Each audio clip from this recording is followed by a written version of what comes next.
तो एक आदमी मेरे पास आए और उनके साथ उनकी एक बच्ची थी। मेरी बेटी को ना हर वक्त एक बदबू आती है, एक स्मेल आती है हर जगह, ये कहीं भी जाती है, तो इसकी वजह से हमारा बहुत ज़्यादा हम परेशान हैं। ट्रैवल नहीं करते, कई बार स्कूल नहीं जाती, कहीं नहीं जाती, डॉक्टर्स के पास इसका कोई ट्रीटमेंट नहीं है। आप मैजिक से कुछ कर सकते हो। मेरा नाम रविंद्र कुमार है। क्या करते हैं आप? मैं एक मेंटलिस्ट हूँ। मेंटलिस्ट क्या होता है? मेंटलिस्ट वो होता है जो आपका दिमाग पढ़ता है, जो आपको कुछ ऐसी चीजें करने के लिए फोर्स करता है जो आप नहीं चाहते हैं। So would you like to share some good magic?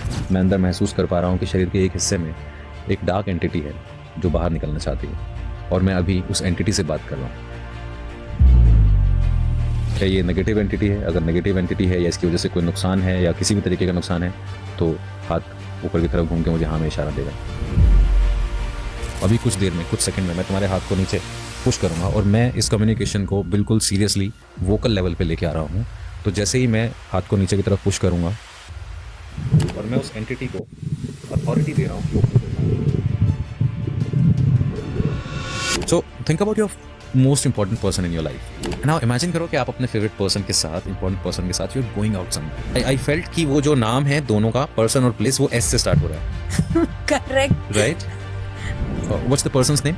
Sachin, and the place? Switzerland.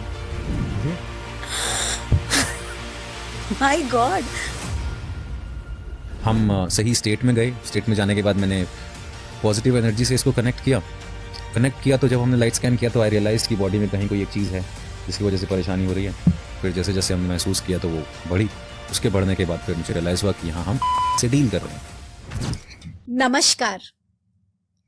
Hypnosis के बारे में जो मेरी धारणा थी कि आप एक जादूगर के सामने खड़े हो जाते हैं और वो आपको आंखों में देखने के लिए कहता है और फिर वो एक्ट करने बोलता है और आप उसके इंस्ट्रक्शंस या उसके स्टोरी लाइन के अकॉर्डिंगली एक्ट करने लगते हैं। जब वो अपनी स्टोरी लाइन ड्रॉप करता है यानी फिनिश करता है, आप उस एक्ट से बाहर निकलते हैं और आप उस दौरान क्या बन गए थे इसका ज्ञान भी आपको नहीं होता है। मगर क्या आपको ये पता है कि ये भी एक स्पिरिचुअल एक्ट है? हिप्नोसिस हम सब कर रहे हैं और हम सब सेल्फ हिप्नोसिस कर रहे हैं। कैसे? चलिए आज जानते हैं हिप्नो गुरु मिस्टर रविंद्र जी से। और आज एक और भी आपके सामने डेमोन्स्ट्रेशन होने वाला है, तो अंत तक इस पॉडकास्ट से जुड़े रहें। हमने ब्लैक मैजिक के बारे में सुना है, एंटिटीज के बारे में सुना है, स्पिरिट्स के बारे में सुना है। क्या आपको मालूम है कि आपके इर्द गिर्द कौन सी एनर्जीज घूम रही है? आपके बॉडी के अंदर जो स्पिरिट है वो क्या आपका खुद का है या आपने किसी और के स्पिरिट को भी अपने शरीर के अंदर इनवाइट कर लिया है, या नहीं भी इनवाइट किया हो तो अट्रैक्ट कर लिया है? आज इसी पॉडकास्ट में आपको SRT यानी स्पिरिट रिलीज थेरेपी के बारे में भी एक लाइव डेमोन्स्ट्रेशन देने जा रहे हैं कि किस प्रकार आप अपने बॉडी के अंदर अगर जाने अनजाने किसी स्पिरिट को अगर आपने अट्रैक्ट कर लिया है तो हिप्नोसिस के थ्रू आप कैसे उस स्पिरिट से रिलीज्ड हो सकते हैं। तो अंत तक जरूर बने रहें क्योंकि इससे आपको बहुत फायदा पहुंचने वाला है। नमस्कार रविंदर जी। नमस्कार मैम। आपका नाम ढूंढने में मुझे थोड़ी सी तकलीफ हुई। ऐसा क्यों? क्योंकि जब मैं आपके पेज पे पहुंची तो वहां लिखा था हिप्नो गुरु। अच्छा। और जो सेव भी किया है मैंने आपका नंबर वो भी हिप्नो गुरु के नाम पे जी। तो मैंने कहा वहां जाकर के मैं बोलूंगी नमस्कार हिप्नो गुरु तो बड़ा अजीब सा लगेगा। तो जब तक मैं आपके नाम तक पहुंची तब तक बहुत कुछ आपके बारे में देख लिया था।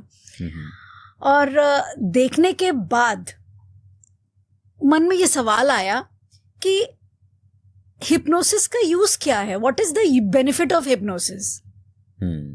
तो उससे पहले ये समझते हैं कि हिप्नोसिस है क्या। जी। अब देखिए, हिप्नोसिस को समझने के ना 2-3 तरीके हैं। आमतौर पे जो हिप्नोसिस को लेके हम समझते हैं या आम इंसान जो सोचता है वो रूप है जो टीवी ने कहानियों ने, मूवीज ने दिखाया है, जिसमें देखते हैं कि एक मोटी मोटी आंखों वाला, एक डरावना सा दिखने वाला आदमी आता है और वो एकदम पोकर फेस बना के किसी की आंखों में देख के कहता है, मेरी आंखों में देखो, तुम्हें नींद आ रही है, अब तुम यहाँ से जाके छलांग लगा दो, ऐसा कर दो, वैसा कर दो। ये टीवी ने बहुत ज्यादा ओवर ड्रामेटिक करके दिखाया है। तो लोगों को अक्सर लगता है कि हिप्नोटिज्म जो है किसी को वश में करना है, कंट्रोल करना है या वशीकरण है। करेक्ट। जबकि हिप्नोटिज्म ऐसा बिल्कुल भी नहीं है, इसके ठीक ऑपोजिट है। तो सबसे पहली चीज, हिप्नोसिस कोई बाहर से आने वाली चीज नहीं है, कोई चमत्कारी विद्या या चमत्कारी साइंस नहीं है, कोई मंत्र तंत्र सिद्धि नहीं है। हिप्नोसिस एक सिस्टमैटिकली क्रिएट की जाने वाली सेल्फ स्टेट है जो हम सब के अंदर होती है, नेचुरल स्टेट है। जैसे आप कई बार बुक पढ़ते हैं और उस बुक में इतना खो जाते हैं कि उसके किरदार ऐसा लगता है आपसे बात कर रहे हैं। अगर आप नोवेल पढ़ रहे हैं, अच्छे नोवेल्स वो होते हैं जो उसके रीडर से बात करें। या आप कई बार कोई गाना सुनते हैं और आप उस थॉट में इतना खो जाते हैं कि आप यहाँ बैठे हैं मगर आप अपने बचपन में चले गए हैं, आपको अपने दोस्त याद आने लगे हैं जो स्कूल टाइम पे उस गाने पे परफॉर्म किया था, आप उस थॉट में चले गए हैं। ये जो बुक है, ये जो गाना है, इसने जो कल्पनाओं की एक दुनिया क्रिएट की है, जो इमोशंस क्रिएट किए हैं, ये एक हिप्नोटिक अवस्था है और ये नेचुरली हर कोई हर वक्त क्रिएट करता है। तो हिप्नो वर्ड जो है उसका मतलब होता है नींद जैसी अवस्था। हिप्नोसिस जो वर्ड आया है ये ग्रीक माइथोलॉजी की जो एक नींद की देवी या देवता है उसका नाम है हिप्नोस। तो वहां से ये टर्म आई है। हिप्नोस मतलब नींद जैसी अवस्था, और SIS जो कि एक सफिक्स है जिसका मतलब है कोई चीज का निरंतर बढ़ते जाना। तो नींद जैसी एक अवस्था जिसमें आप और ज्यादा ग्रेजुअली रिलैक्स होते जा रहे हो, डीपली रिलैक्स होते जा रहे हो, इसको हिप्नोसिस या हिप्नोटिक स्टेट कहा जाता है। और ये नेचुरल है बिल्कुल, ये मेडिटेशन जैसी होती है। या आप जब किसी थॉट में खो जाते हो, जब आप एनर्जी हीलिंग करते हो, फॉर एग्जांपल जैसे आप होपोनोपोनो प्रैक्टिस कराते हो, तो उस वक्त जो इंसान उन प्रेयर के साथ, होपोनोपोनो प्रेयर के साथ जब कनेक्ट होता है, तो कुछ लोगों के तो एक ही सेशन में एकदम से हील हो जाता होगा, कुछ को मल्टीपल बार करना पड़ता होगा। तो जो एक ही सेशन में हुआ है वो हिप्नोटिक स्टेट में चला गया और वो प्रेयर उसके इमोशंस को कनेक्ट कर पाई, वो इमोशंस रिलीज हो पाए। वो एक तरीके की नेचुरल स्टेट है, इसमें कोई मंत्र तंत्र तो है नहीं, आप कुछ ऐसा कुछ विद्या तो नहीं कराते उसको, कुछ ये तो नहीं। क्या करते हो आप? शब्दों से एक स्टेट क्रिएट करते हो।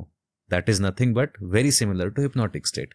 सो hypnosis is a natural state of mind, पूरी तरह से कंट्रोल में, आप किसी को कंट्रोल में नहीं करते, पूरी तरह से आपके खुद के कंट्रोल में होती है जो हिप्नोसिस एक्सपीरियंस कर रहा है। So this is hypnosis. It's not वो डरावने वाला हिप्नोसिस नहीं है। ये आपने जो बात बोली ना कि आपके पास जो क्लाइंट आते होंगे, किसी किसी को तो एक ही बार में आप वो इमोशनल स्टेट पे पहुंचा देते होंगे, किसी किसी को नहीं, तो बिल्कुल सही बोल रहे हैं। कई बार मैं जब किसी क्लाइंट को डील कर रही होती हूँ और पूरे उस स्टेट पे पहुंचा देती हूँ, तो मैं तो उस स्टेट पे पहुंची हुई होती हूँ, लेकिन पता चलता है वो क्लाइंट अभी यहीं पर है। तो क्या हिप्नोसिस जो एक आर्ट है के लिए आपको एक ऐसा इंसान चाहिए जो कि बहुत इम्पैथ है, या आप किसी ऐसे के साथ भी कर सकते हैं जो नार्सिसिस्ट है? ये बहुत कमाल की बात है। देखिए, हिप्नोसिस को ना समझने के लिए हमें ये जानना होगा, क्योंकि ये एक नेचुरल स्टेट ऑफ माइंड है और इसमें इमोशंस के साथ कनेक्ट होना होता है या इमेजिनेशन के थ्रू इमोशन से कनेक्ट होना होता है। हमारे दिमाग की लैंग्वेज क्या है? Feelings and imagination. Her thought को हमारा दिमाग एक इमेज और एक इमोशन देता है। जैसे आवाज को, फॉर एग्जांपल अगर आपको ये आवाज सुनाई दे तो आपको तुरंत पता है कि ये चुटकी बजाने की आवाज है। अगर आपको ये कोई भी आवाज सुनाई दे, आपको पता है कुछ चीज नॉक कर रही है, टकरा रही है। लेकिन आपको एक आवाज सुनाई दे पर उसकी इमेज ना बने तो आप कहेंगे कुछ अजीब आवाज आ रही है, पता नहीं है क्या है पर आवाज आ रही है। ऐसे खुशबू की एक इमेज है, ऐसे ही हर चीज की एक इमेज है, ठीक है। तो हमारे दिमाग की जो प्राइम लैंग्वेज है वो है इमेजिनेशन, इमेज क्रिएशन। दूसरा है उसके साथ दिमाग इमोशन ऐड कर लेता है। अब अगर मुझे किसी को उस अवस्था में ले जाना है तो मुझे उसके दिमाग की भाषा में बात करनी पड़ेगी। कुछ लोग बहुत ज्यादा क्रिएटिवली विजुअलाइज कर पाते हैं, कुछ लोग नहीं कर पाते हैं। तो जो नार्सिसिस्टिक जो आप कह रहे हैं, या जो कम एम्पैथ है, जो ज्यादा एम्पैथी नहीं क्रिएट कर पाता है, ऐसा नहीं है कि उनको हिप्नोटाइज नहीं किया जा सकता है।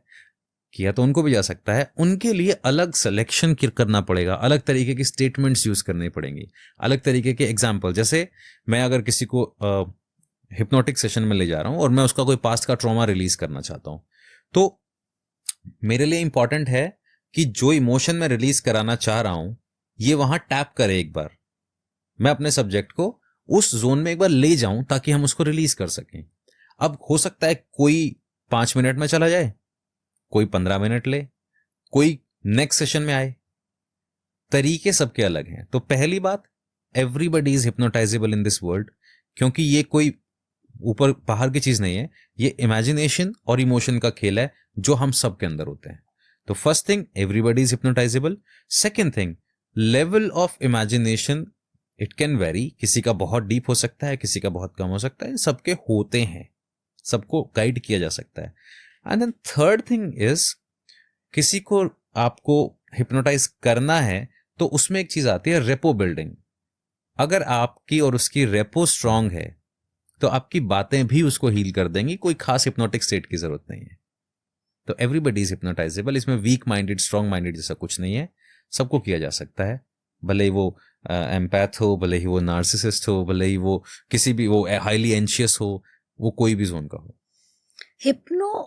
हिप्नोसिस के बारे में जैसे हम लोग पहले सुनते थे कि आप स्टेज परफॉर्मेंसेस देखने के लिए आ जाइए, आपको जादू के साथ वो सुला देंगे, फिर उसके बाद आपको वो फील करवाएंगे कि आप राजा बन गए हो। तो मैंने ये भी सुना है कि आप हिप्नोसिस के थ्रू अचानक अगर आप गाना गाना नहीं जानते हैं, आप बहुत अच्छा गाना गाने लग जाते हैं स्टेज पे।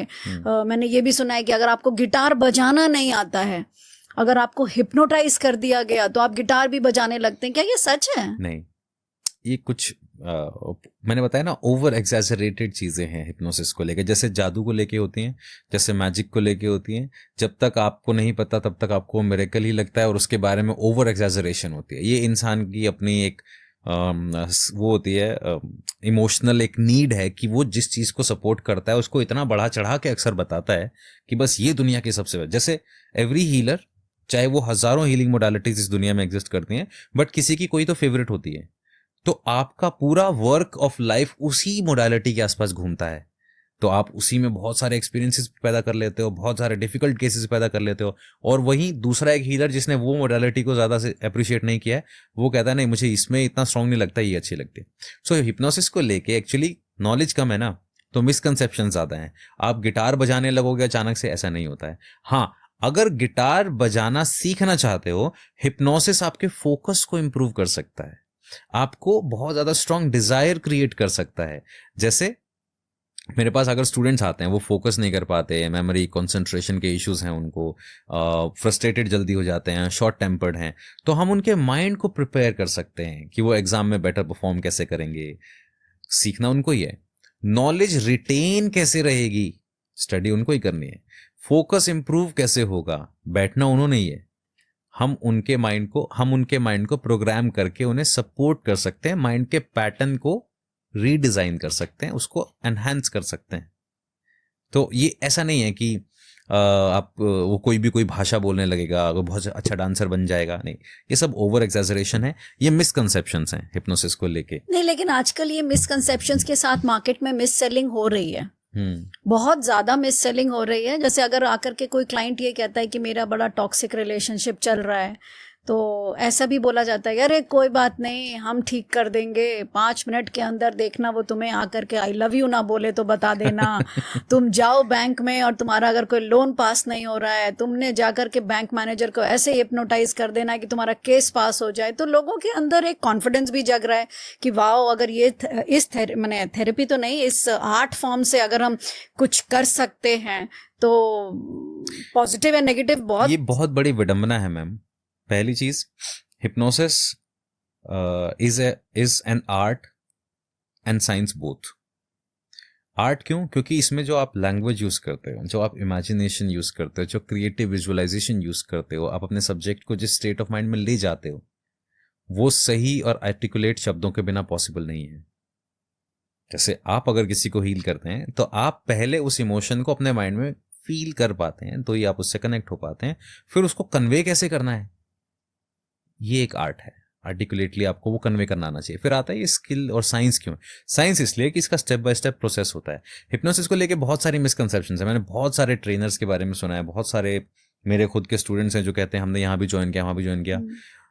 मैंने देखा है अब ठीक है, जो जो चल रहा है चल रहा है, लेकिन ऐसा नहीं है कि आप अचानक से रातों रात कुछ भी कर दोगे। आप मतलब आपके बाल उड़ गए तो बाल आप दोबारा से ये अपने भी सुना है मैंने। 70 साल की वो मेरी मदर है और देखिए हिप्नोसिस की वजह से उनके बाल आ गए हैं, आंखों का चश्मा हट गया है। तो ऐसा हो सकता है क्या? नहीं ma'am, I don't support this crap. ये नहीं होता है, और अगर ऐसा होता है तो ये रेयरेस्ट केसेस होते हैं जिसमें इंसान की खुद की विल पावर रीजनरेशनल एबिलिटी को यूज करके कुछ कुछ चीजों को रिक्रिएट कर सकती है। ऐसे हमारे पास हजारों केसेस हैं जहां पे इंसान ने अपने विल पावर से खुद को टूटने के बाद, डैमेज होने के बाद, कैंसर होने के बाद दोबारा से जिंदा किया है, वो वापस से लाइफ में आए हैं।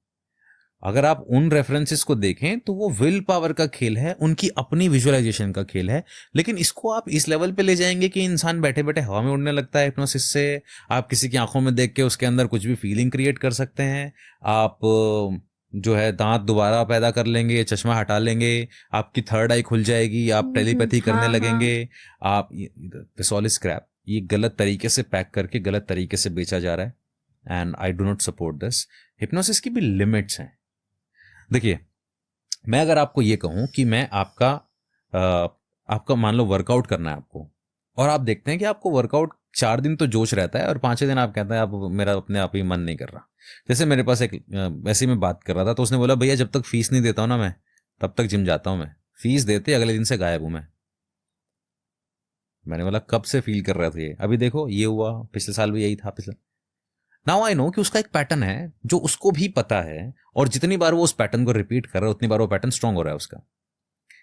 मैं उसको प्रोग्राम करके इस तरीके से प्रोग्राम कर सकता हूं कि उसको जिम जाने का मन करे और वो एंजॉय करे जिमिंग को, वो डाइट को बिना मन मारे अच्छे से ले सके।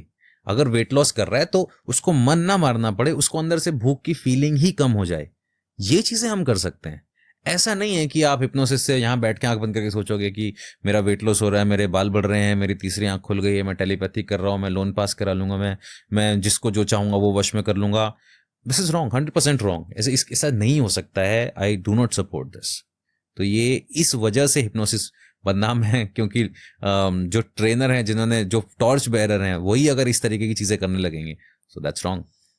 मैंने तो ये भी सुना है कि जैसे जिम की बात आपने की, and I have seen this live, कि वो कह रहे हैं कि अगर आप जिम जा रहे हो और अगर आप 10 किलो का डंबल उठा रहे हो तो आपके मसल्स बनने में 1 महीना लग जाता है। देखो हिप्नोसिस के थ्रू बिना डंबल के हम कैसे आपके आर्म्स बना देते हैं। और फिर वो बोल रहे हैं अपने मैंने वॉइस के थ्रू, अपने लैंग्वेज के थ्रू, वो एक लेडी को उन्होंने कुछ भी नहीं है उसके हाथ में, नथिंग, उसको बोल बोल के ये फील करवा दिया है कि उसके हाथ में डंबल है और बोलो अब उठाओ, तुम्हारे हाथ में 1 किलो का वजन है, तो वो आराम से उठा रही है। फिर अब तुम्हारे हाथ में 2 किलो का वजन, अब 10 किलो का वजन है, वो उठा ही नहीं पा रही है, पसीने पसीने हो रही है। और फिर बोल रहे हैं अब और उठाओ, 1 2 3, और थोड़ी देर के बाद अब तुमने कर लिया है, 60 के रेप्स हो गए तुम्हारे 3, अब रख दो डंबल नीचे, बहुत धीरे से रख रही है, और अब तुम अपने डोले दिखाओ, दिखा रही है, वाकई बन गए। मैंने कहा अच्छा ऐसे भी हो सकता है। क्या मसल स्टिफनेस हम वैसे क्रिएट नहीं कर सकते हैं? क्या हम माइंड बॉडी को कोऑर्डिनेट करके वैसे क्रिएट नहीं कर सकते? आपको अगर मैं ये कहूं कि आप फील करो आपको प्यास लग रही है, अगर ये थॉट आपका गहरा होता चला जाएगा, क्या आपके होंठ सूखेंगे नहीं? आपको खुद कुछ ही फीलिंग किसने क्रिएट की? आपने खुद ही क्रिएट की, आपके अपने माइंड से क्रिएट की, आपकी बॉडी ने उस पर रिएक्ट किया। अगर कोई इमोशन, कोई थॉट, कोई इमेजिनेशन स्ट्रांगली आपके अंदर हिट करता है तो बॉडी उसको फॉलो करती है, राइट? करेक्ट। तो यही हो रहा है वहां पे। देखिए मैं आपको एक सिंपल एक एक्सरसाइज बताता हूँ, एक इमेजिनेशन का प्रोसेस, हम उसको करके देखते हैं। It's a very wonderful game. So hold out your hands like this. Imagine कीजिए आपने हाथों के बीच में मीडियम साइज बलून पकड़ा है, हाथ स्ट्रेट कर लीजिए एकदम, ओके? मीडियम साइज बलून है। बलून को देखिए, उसको एक कलर दीजिए, उसका एक शेप, टेक्सचर हथेलियों में फील कीजिए। And now close your eyes, और उस बलून को अपने मन की आंखों से देखिए, उसके प्रेशर को, टेक्सचर को हथेलियों में फील कीजिए। इमेजिन कीजिए उस बलून में एक छोटा सा छेद हो गया, और अगर आप सही से इमेजिन करेंगे, इमेजिन कीजिए बलून में छेद हो गया और उसकी हवा निकल रही है, बलून छोटा होता जा रहा है।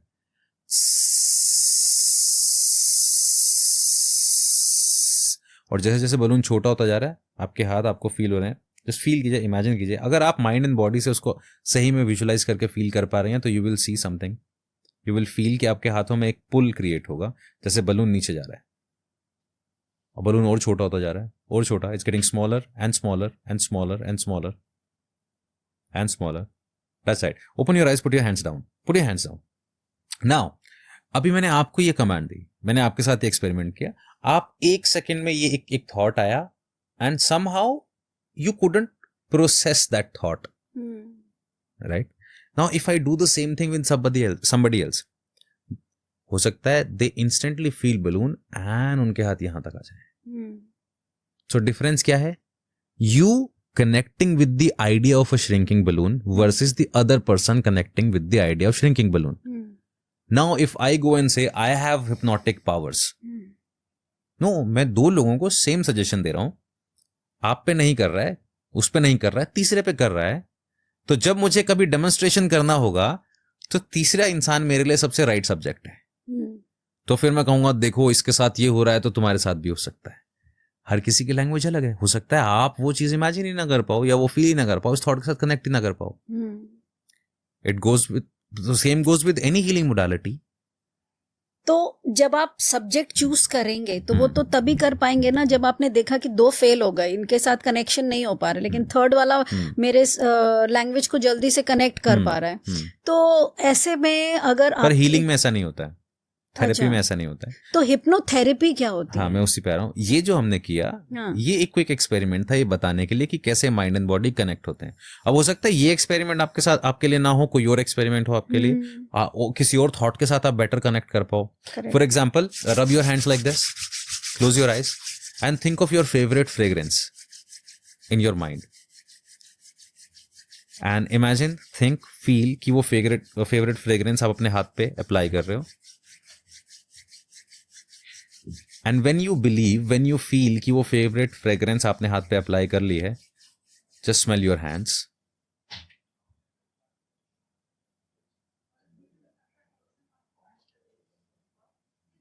and tell me if you can feel a little bit of that fragrance. Just think about that fragrance. It's your mind, it's not me. I'm not going to do anything. It's your thought.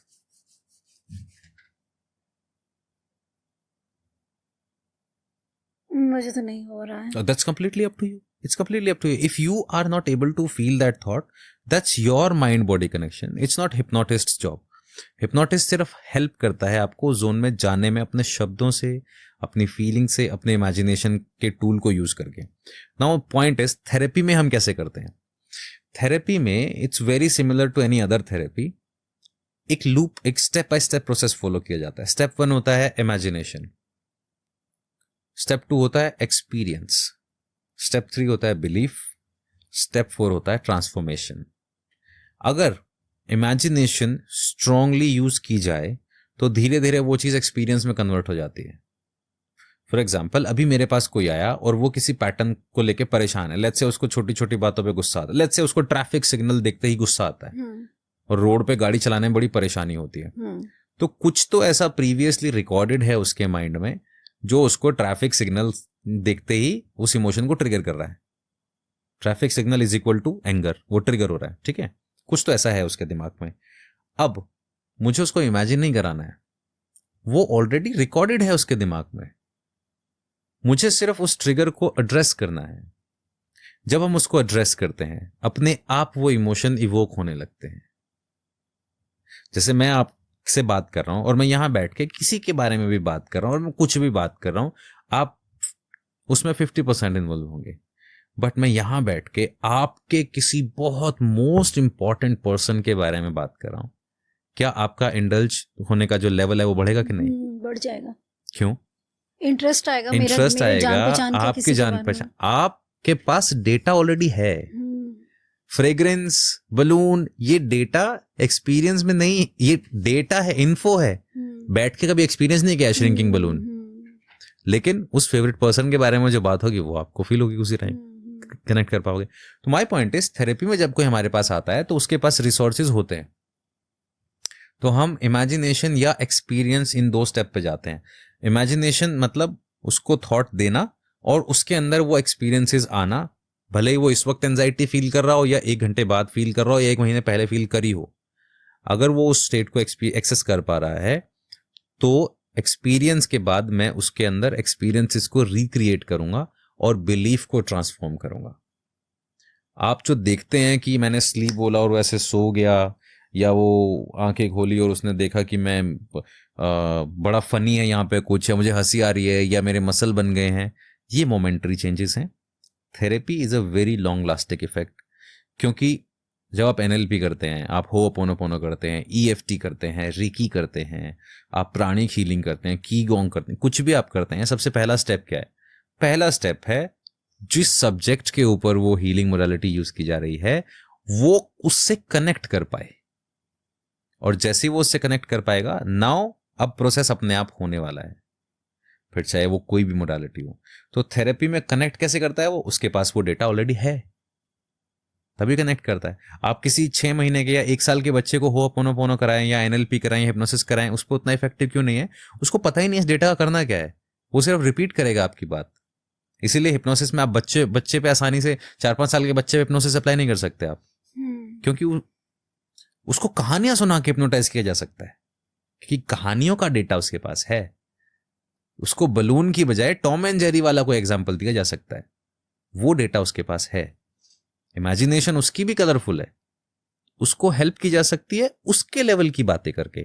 तो जब कोई मेरे पास therapy के लिए आता है तो उसका लेवल टेस्ट करने के बाद, उसका इमेजिनेशन का क्या कनेक्शन है ये टेस्ट करने के बाद, फिर हम डिसाइड करते हैं इसके साथ क्या किया जा सकता है। कोई कौन सा सेशन यूज करना है, कौन सी मोडालिटी यूज करनी है, NLP करनी है क्या, CBT का यूज करना है क्या, हिप्नोथेरेपी का यूज करना है क्या, और ये कन्वेंशनल तरीके से जाएगा या अलग तरीके से जाएगा। मैंने ये भी पढ़ा है कि न्यूयॉर्क के किसी हॉस्पिटल में हिप्नोसिस का यूज करके जो बेहोश करवाया जाता था पेशेंट्स को, जो कि जिनके पास बहुत स्ट्रांग माइंड होता था और उनको इंजेक्शंस दिए जाते थे फिर भी वो बेहोश नहीं होते थे, तो हिप्नोसिस के थ्रू उन्हें बेहोश किया जाता था। क्या ये बात सच है? एक अवस्था होती है जिसको हम बोलते हैं एजिडेलिक स्टेट, एनेस्थीसिया या एजिडेलिक स्टेट। हाँ, एनेस्थीसिया। तो वो कहते हैं कि एनेस्थीसिया भी वर्क नहीं करती थी तो हिप्नोसिस के थ्रू उनको स्लीप करवाया जाता था। गलत स्टेटमेंट है, मैं इस बात को ऐसे नहीं कहूँगा। एनेस्थीसिया का अलग काम है, हिप्नोटिक एनेस्थीसिया का अलग काम है। जो मेडिकल एनेस्थीसिया दिया जाता है उसका काम होता है आपके न्यूरॉन ट्रांसमीटर्स को ब्लॉक करना, ताकि उस एरिया से ऊपर पेन माइंड तक पहुंचे ही ना। अच्छा। जैसे मान लो अगर किसी के ये पार्ट एनेस्थाइज करना है तो जो उसको एनेस्थीसिया दिया जाएगा वो न्यूरोट्रांसमीटर्स को ब्लॉक करता है, ताकि ब्रेन को ये मैसेज नहीं जाता कि यहाँ कुछ कट रहा है, कुछ फट रहा है या कुछ हो रहा है। तो पेन की सेंसेशन ब्रेन तक पहुंचती ही नहीं है, तो ब्रेन उसको नोटिस या रजिस्टर नहीं करता है। ये एनेस्थीसिया का काम होता है, नमनेस क्रिएट करना। अब आते हैं हिप्नोटिक एनेस्थीसिया पे। हिप्नोटिक एनेस्थीसिया, जैसे अभी हम एक एक्सपेरिमेंट करते हैं, वो लाइट एंड हैवी एक एक्सपेरिमेंट होता है। मान लो किसी को बोला कि आप फील करो, इमेजिन करो कि आपका हाथ बहुत हैवी है, जैसे आपने बताया ना वो 10 किलो का डंबल, तो वो जो 10 किलो का डंबल उठा रही है उसकी बॉडी को वो पेन भी फील हो रहा है। ऐसे ही वो 10 किलो के पेन को नम करते करते करते करते उसके अंदर ये फीलिंग भी क्रिएट की जा सकती है कि इस पार्ट की पेन की सेंसेशन खत्म हो गई है। इसको बोलते हैं एजिडेलिक स्टेट। जेम्स इज़राइल ने ये एक्सपेरिमेंट्स इंडिया में भी किए थे। कोलकाता उस टाइम इंडिया की कैपिटल होती थी 1900 में। उन्होंने लगभग 200-300 सर्जरीज इस तरीके की थी, जिसमें से काफ़ी सारी फेल थी, काफ़ी सारी सक्सेसफुल थी, क्योंकि हिप्नो एनेस्थीसिया हर किसी पे काम नहीं करता, but it's a very powerful tool. Hypno birth के लिए एनेस्थीसिया यूज़ किया जाता है, सक्सेसफुल बर्थ के लिए यूज़ किया जाता है, डेंटिस्ट्री में हिप्नो एनेस्थीसिया यूज़ किया जा सकता है। और ये बिल्कुल ऐसा ही है जैसे आप कोई गुरुजी जब किसी श्रद्धा रखने वाले शिष्य को ये कह दें माथे पे हाथ रख के जाओ, आज के बाद तुम्हारे सिर का दर्द खत्म हो जाएगा, तो ये जो स्टेटमेंट है it feels like a hypnotic statement कि गुरुजी ने बड़ी लाखों की भीड़ में सिर्फ मुझे चुना और मुझे ये बात कह दी, अब मैं ठीक हो जाऊंगा। और अब देखते हैं कि लोग ठीक हो जाते हैं। तो हिप्नोसिस में हम कॉन्शियसली उनके बिलीफ सिस्टम को अल्टर करते हैं। तो यस, हिप्नोसिस इज पावरफुल, लेकिन हर एक पे, हर किसी पे एनेस्थीसिया अप्लाई होगा नहीं, जरूरी नहीं है। कल जब हम लोग रिसर्च कर रहे थे कि हिप्नोटिक्स पे अगर मुझे पॉडकास्ट करना है तो मुझे कैसे क्वेश्चंस पूछने हैं, तो शुभम ने मुझे एक वीडियो भेजी। उस पूरे वीडियो में इट वाज जस्ट रिवीलिंग कि भाई हिप्नोसिस एक मैजिक है, एक आर्ट है। और जो उनका इंटरव्यू ले रहे थे उनको बहुत मतलब बड़ा मजेदार इंटरव्यू था, और पूरे इंटरव्यू में यही कह रहे थे कि यार तुझे बर्थडे पार्टी पे बुलाया जाता था, तुझे तमाशे के लिए बुलाया जाता था। तो जो वो बोल रहे थे कि देखो 16-17 साल की एज में मैं एक बार चांदनी चौक से गुजर रहा था, और गुरुद्वारे के पास में आकर के एक नॉर्मल चलता फिरता फकीर मेरे पास आया और आकर के कहता है तेरा भाई बाहर पढ़ रहा है, तेरे भाई का नाम ये है। और मैं एकदम हाँ ये क्या बोल के चला गया।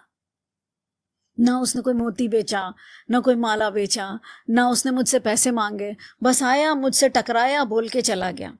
तो एज अ हीलर तो हम लोग समझते हैं भाई यूनिवर्स है, डिवाइन कॉल थी, तुम्हें इस रास्ते जाना था, तो तुम्हें ट्रिगर करने के लिए किसी बाबा के रूप में कोई आया, इस तरीके के एक्ट तुम्हारे साथ हुआ कि तुम फिर से। आपके साथ ऐसा क्या हुआ था कि आप हिप्नोसिस की तरफ आ गए? मैं मैजिक शोज करता था। अच्छा। मैजिक मेरी हॉबी थी। अच्छा।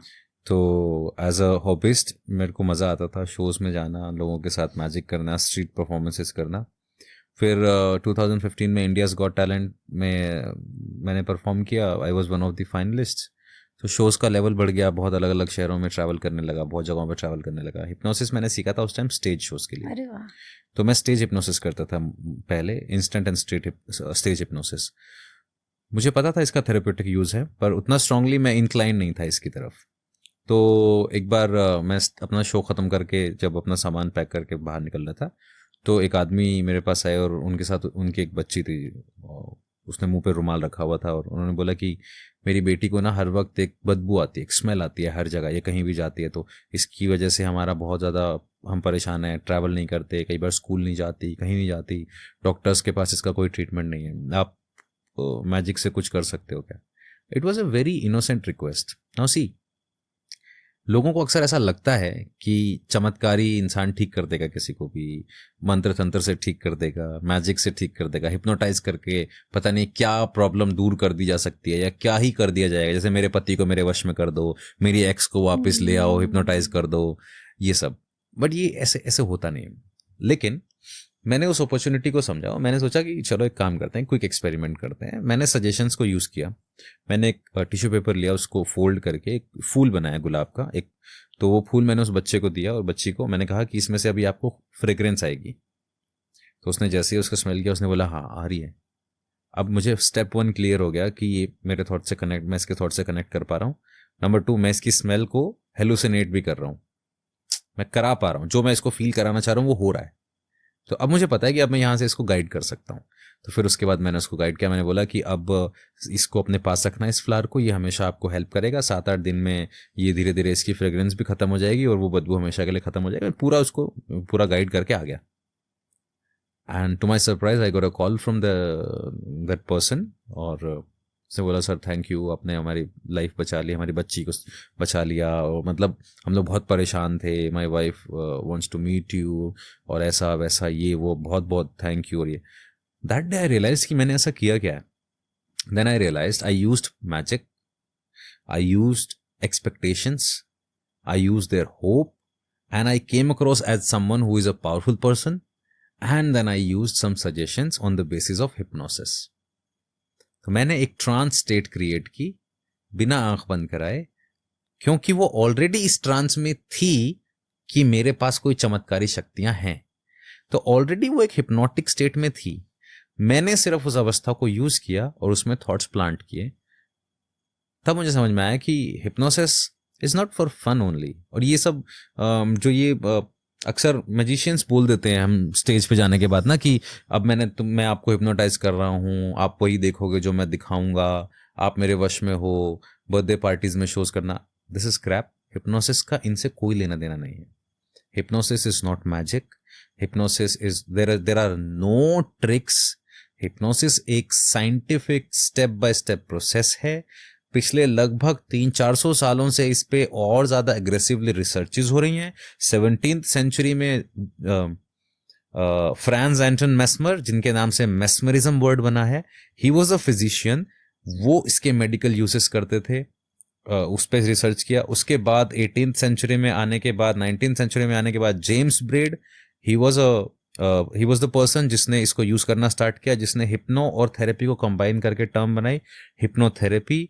जेम्स इज़राइल जिसने एनेस्थीसिया तक लेवल तक ले जाके इसको यूज किया, फिर आती है एनएलपी जो इसी में से निकली। ये पूरा एक साइंटिफिक प्रोसेस है, इसका कोई ट्रिक से लेना देना नहीं है, कोई। इनफैक्ट मैजिक ट्रिक्स को स्ट्रॉन्ग बनाने के लिए लोग कह देते हैं कि मैंने तुम्हें हिप्नोटाइज कर लिया इसलिए तुम ऐसा सोच रहे हो।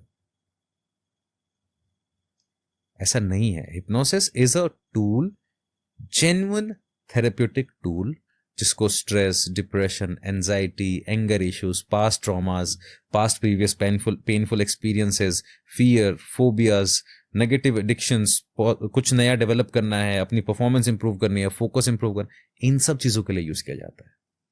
इनफैक्ट ये अम्ब्रेला टर्म है बहुत सारी थेरेपीज की।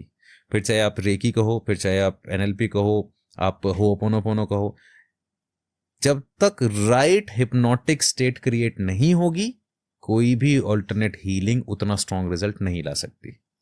और राइट हिप्नोटिक इफेक्ट देने के लिए एक लैंग्वेज का यूज करना Yes. पड़ता है, सिस्टमैटिक तरीके से Yes. आपको एक स्टोरी लाइन क्रिएट करनी Yes. पड़ती है। तो क्या वो स्टोरी लाइन और वो वर्ड्स फिक्स्ड होते हैं हर एक साइंस की तरह? नहीं, कुछ पैटर्न, सिस्टम सेम रहेगा। धीरे धीरे जब आप एक्सपीरियंस होते जाते हैं, आपको समझ में आ जाता है कि इस पर्सन के साथ ये स्टेप्स अवॉइड किए जा सकते हैं, राइट, या इसको लंबे प्रोसेस से चलाना पड़ेगा, वो होता है। बट इसके स्टेप बाय स्टेप प्रोसेस होता है। और मैं जब अपनी वर्कशॉप्स में सिखाता हूँ तो there is a 9-10 steps, there are 9-10 steps and this there is a process. अब जैसे मैंने अभी आपको थेरेपी का एक सिंपल एग्जांपल दिया, imagination, experience, belief and transformation, physiology, same चारों स्टेप फॉलो करने हैं, पर इमेजिनेशन के मल्टीपल स्टेप्स हैं। ऐसे नहीं क्रिएट हो रही तो ऐसे, ऐसे नहीं हो रही तो ऐसे, ऐसे नहीं तो ऐसे। तो इसके लिए मैं एक इम्पोर्टेंट क्वेश्चन पूछ सकती हाँ हूँ? प्लीज पूछिए ना। Law of attraction, law of attraction में भी यही बोला जाता है, आप एक बड़ी गाड़ी के बारे में सोचना शुरू कर दीजिए, उसकी फोटो लगा लीजिए और सारे समय उस गाड़ी की कल्पना कीजिए, फील कीजिए आप वो गाड़ी चला रहे हैं। तो आप क्या कर रहे हैं? वो law of attraction without action is just a wonderful feeling of imagination and visualization. Law of attraction जो है बेसिकली उसको ना लोग मिस इंटरप्रेट करते हैं। सिर्फ बैठ के फील करने से अचीव होने के चांसेस नहीं है। आप जब उसको बार बार फील करते हो ना, आप मेंटली अलाइन हो जाते हो अपने गोल के साथ कि आप एफर्टलेसली उस काम को कर पाते हो। फॉर एग्जाम्पल, नीरज चोपड़ा ने जो वर्ल्ड रिकॉर्ड बनाया, वो उस 1 मिनट में भाला फेंकने का रिकॉर्ड जो है वो पिछले 10 सालों में 10 लाख बार फेंकने के बाद बना है। उस एक शॉट को खेलने के लिए सचिन तेंदुलकर को अपना पूरा करियर खेलना पड़ा था, जिस एक शॉट ने उसको गॉड ऑफ क्रिकेट बनाया। तो वो जो लॉ ऑफ अट्रैक्शन है, ये अलाइनमेंट है। जब आप अपने गोल को इतना विजुअलाइज करते हो, फील करते हो, एक्सपीरियंस करते हो, क्रिएट करते हो, आप उसको अचीव कर पाते हो इजीली। आपको एफर्ट्स कम फील होते हैं, आप एफर्टलेसली उस डायरेक्शन में आगे बढ़ते हो। मगर is it self hypnosis? Yes, everything is self hypnosis. आप जब दूसरे को हील कर रहे हो, that itself is a self hypnosis. पहले आपके दिमाग में आ रहा है वो थॉट, तभी आप आगे कन्वे कर रहे हो। हम 3 चीजें कर रहे हैं इस दुनिया में, या तो हम किसी को हिप्नोटाइज कर रहे हैं, या कोई हमें हिप्नोटाइज कर रहा है, या हम सेल्फ हिप्नोटिक स्टेट में हैं। या तो मैं आपके दिमाग में कोई थॉट डाल रहा हूँ, आइडिया डाल रहा हूँ, आपको कोई हीलिंग दे रहा हूँ, प्रोडक्ट सेल कर रहा हूँ, कन्विंस कर रहा हूँ, प्यार कर रहा हूँ, whatever I am doing, either I am selling myself to you, I am convincing you to buy me, और you are doing the opposite to me, और मैं अपने आप अपने ट्रैप में हूं। ट्रैप इन अ सेंस, अपने आप अपनी ट्रांस में हूं। Okay, a general question for the public, क्या हिप्नोटिक थॉट्स भेजने के लिए जो आपने अभी बोला कि मैं जो थॉट्स भेज रहा हूँ, मैं ये चीज बता रहा हूँ, आपके दिमाग में डाल रहा हूँ, कोई डिस्टेंस होना चाहिए कि इतने किलोमीटर्स तक में ही आप कर सकते हैं? नहीं, या इसमें कोई भी डिस्टेंस बार नहीं है? नहीं, मैं एक बार वो पॉइंट फिर से रिपीट करता हूं। मैं कह रहा हूं कि इस दुनिया में जब 2 लोग कम्युनिकेट करते हैं ना, तो एक लीड करता है, एक फॉलो करता है। तो जो लीड कर रहा है वो अपने कुछ इमोशंस दूसरे के अंदर कन्वे कर रहा है। वो बातों से हो सकते हैं, बॉडी लैंग्वेज से हो सकते हैं। जैसे सिंपल है ना, बच्चा स्कूल से आया, उसने पूछा खाने में क्या है, मम्मी ने कहा आज तो लौकी की सब्जी बनी है। अब बच्चा नाराज है, उसको लौकी नहीं खानी है. Now mother is going to convince that child to eat लौकी. अब वो उसको क्या बोलेगी, देख कितना टेस्टी बना है, छोटा बच्चा है तो इसमें बहुत अच्छा लग रहा है, टीवी में ना वो भी जैरी भी खा रहा था. What's happening here? वो अपना एक मैसेज किस तरीके से कन्वे कर रही है जो उस बच्चे को समझ में आ रहा है. तो वो उसके माइंड में imagination and feeling spark ignite कर रही है ताकि वो उस एक्शन को करे इस वक्त. जैसे हम बच्चों को कहते हैं कि चलो सुबह उठ के सबके पैर छुओ, तो सब बोलेंगे कितना अच्छा बेटा है, नोनू तो गंदा है, नोनू तो अच्छा है. मेरा क्वेश्चन ये था सर कि जैसे मैं वापस यहाँ आ रहा हूँ पे उसी तो, पे. हाँ. हम क्या कर रहे हैं, हम ये करते हैं, ये होता है कम्युनिकेटिव हिप्नोसिस. जी जी. फिर आता है नॉन कम्युनिकेटिव हिप्नोसिस, जिसको हम कहते हैं टेलीपैथी, थॉट्स भेजना. ये अब देखो मैम, ये डिबेटेबल बात है. अगर मैं किसी से दिल से कनेक्ट हूं तो इसको बोलते हैं एनर्जी एंटेंगलमेंट. आप किसी चीज से भी कनेक्ट हो सकते हो, इसीलिए लोगों की फेवरेट अंगूठी, फेवरेट कलर, फेवरेट गाड़ी, फेवरेट स्टोन, फेवरेट ड्रेस होती है. एनर्जी एंटेंगलमेंट एक चीज है. अगर आप उस पर्सन के साथ एनर्जेटिकली एंटेंगल्ड हो तो आप कहीं भी बैठ के उसके बारे में सोचो, उसको फील होगा. जैसे माँ बच्चे के साथ होता है, बेटा अगर कहीं परेशानी में है तो माँ को एकदम से फील होता है, माँ अगर परेशानी में है तो बेटी को एकदम से फील होता है. ये एनर्जी एंटेंगलमेंट है. तो इसका किसी टाइम स्पेस जोन से लेना देना नहीं है. दो लोगों के बीच का कनेक्शन कितना स्ट्रांग है ये उसका खेल है, और इसका कोई हिप्नोसिस से लेना देना नहीं है. हाँ, हिप्नोसिस से आप इसको स्ट्रांग कर सकते हो. हिप्नोसिस क्या करता है, आपकी इमेजिनेशन पे काम करता है, आपके एक्सपीरियंसेस को स्ट्रांग करता है, आपके फील करने की कैपेसिटी को बढ़ाता है और आपको सही स्टेट में ले जाता है. तो जब आप उस स्टेट में चले जाओगे और जितना स्ट्रांगली और जितना इजीली उस स्टेट में बार बार जाओगे, उतना इजीली आप उस पर्सन के साथ कनेक्ट कर पाओगे.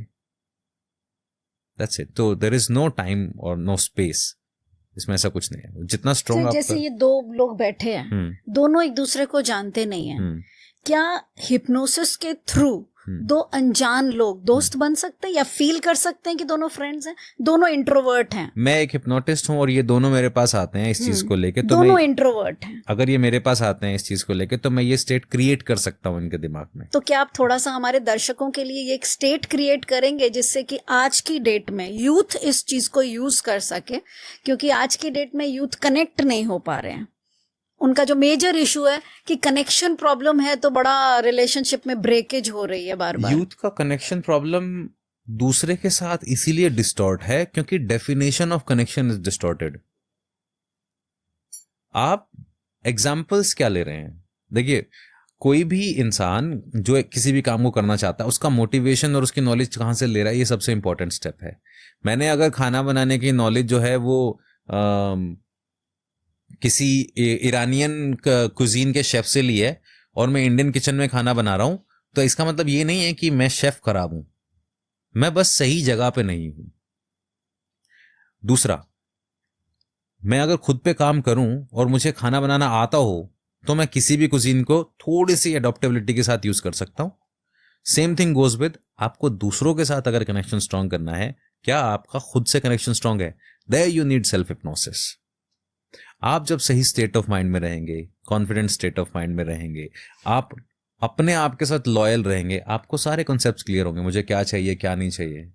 नहीं, जैसे क्लाइंट आपके पास आया कि मेरी एज इतनी इतनी है, मुझे कोई पार्टनर नहीं मिल रहा है, या जो मिल रहे हैं वो कमिटेड नहीं हैं, तो प्लीज आप मुझे गाइड कीजिए कि मैं कैसे उसके दिमाग में, मैं बहुत कमिटेड हूँ, मैं बहुत लॉयल हूँ, लेकिन वो डिसीजन नहीं ले पा रहा है, अब वो क्या करे?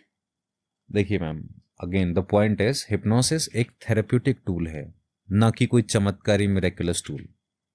हिप्नोसिस के जरिए आप किसी को ये कन्विंस नहीं करा सकते कि देखो भाई तुम अब मतलब कुछ ऐसा कर दो कि वो मेरे तरफ आकर्षित हो जाए, मेरी तरफ अट्रैक्टेड हो जाए. मैंने देखा है बहुत लोग अक्सर ये दावा करते हैं कि आप मेंटल थॉट्स बेच सकते हो, मेंटल एनर्जी बेच सकते हो. और यूट्यूब और इंस्टाग्राम तो भरा पड़ा है, ये वो बना दो, इस पे उसका नाम लिख दो, बे लीफ पे जला दो, कागज पे लिख के अपने पर्स में रख दो ग्रीन पेन से. मैंने देखा है ये, मुझे नहीं पता ये कितना इफेक्टिवली काम करता है कितना नहीं करता है. माई पॉइंट इज, अगर वो इंसान तुम्हारे लिए कमिटेड नहीं है, why the hell do you want that person to be committed to you? Are you so so desperate and frustrated that you are actually putting yourself on the pedestal कि भाई कोई बात नहीं, किसी भी हालत में यही चाहिए. कनेक्शन किसका किसके साथ खराब है? आपका आपकी सेल्फ वर्थ के साथ खराब है. तो I don't give a good lollipop to people कि नहीं ऐसा हो जाएगा. नो, बहुत अच्छी लग This रही is है the आपके साथ reality. बातें करना. मतलब एक आर्टिफिशियल चीज सोच करके बैठी थी मैं जब आपके साथ बात करने लगी थी कि हिप्नोसिस के थ्रू इंसान वो चीज करवा सकता है जो दूसरा नहीं चाहता है करना. लेकिन आपका पूरा का पूरा जो कॉन्वर्सेशन है वो स्पिरिचुअलिटी की तरफ जा रहा है. रियलिटी यही है मैम. हिप्नोसिस भी तो एक टूल है ना, इंसान को एक बेहतर इंसान बनाने का ना. वो कब आएगा? जब आप अपने आप के अंदर बेहतर इंसान होंगे. मैं अगर एक अच्छा हिप्नोथेरेपिस्ट हूं तो हो सकता है मेरे को बेशक नॉलेज की जरूरत तो होगी, पर अल्टीमेटली मैं अगर अच्छा इंसान हूं तो मैं दूसरे को बेहतर तरीके से हील कर पाऊंगा. क्योंकि to be a healer is a great responsibility. ये आपके, अगर भगवान ने आपको कुछ दिया है तो ये जिम्मेदारी के साथ दिया है. इसलिए नहीं दिया है कि जाओ और कुछ भी इसके आसपास कहानी बनाओ और कुछ भी करो और किसी भी तरीके से sell. No, I don't do that. Ravinder ji, हमारा कॉन्वर्सेशन बड़ा डीप होता जा रहा है, लेकिन हम ये चाह रहे हैं कि जो हमारे व्यूअर्स हैं वो आपके मैजिक को देखने के लिए भी इस पॉडकास्ट को देखेंगे. Right. तो would you like to select any one of 3 of us for a magic? Okay, चलो मैं आपके साथ एक क्विक एक्सपेरिमेंट करता हूँ. I will do something with you okay, to show it on the camera. मैं इसको थोड़ा सा बड़ा कर लेता हूँ. Okay, so think about your most important person in your life, in your mind. You have a name in your mind, right? And now imagine करो कि आप अपने favorite person के साथ, important person के साथ, you're going out somewhere. You're visiting a place. आप कोई जगह पे घूमने जा रहे हैं उनके साथ. Okay? And now ये आपके दिमाग में, there is no way कि मुझे पता हो, and we haven't discussed it. आपने किसी को बताया नहीं है. Just think about the name, think about that person's name in your mind. Repeat again and again. And think about the place. And repeat the name again and again. Oh, that's amazing. और दोनों first letter सोचना एक बार नाम का.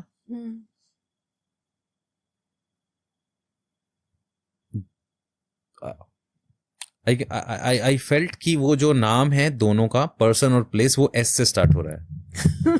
Correct. Right? Absolutely right.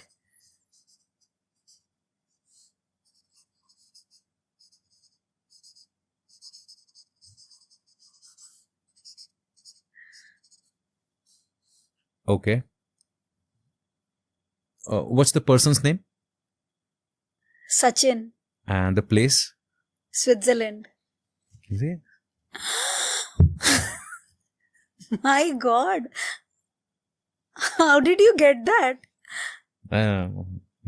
But trust me, there is no mantra, tantra or siddhi involved in But this. how did And you it's get not that? hypnosis even. How did you get that? Well, that's mentalism. Mentalism is a completely different art form. जैसे magic होता है, magic में हम props के साथ tricks करते हैं. Mentalism में we use human mind as a prop.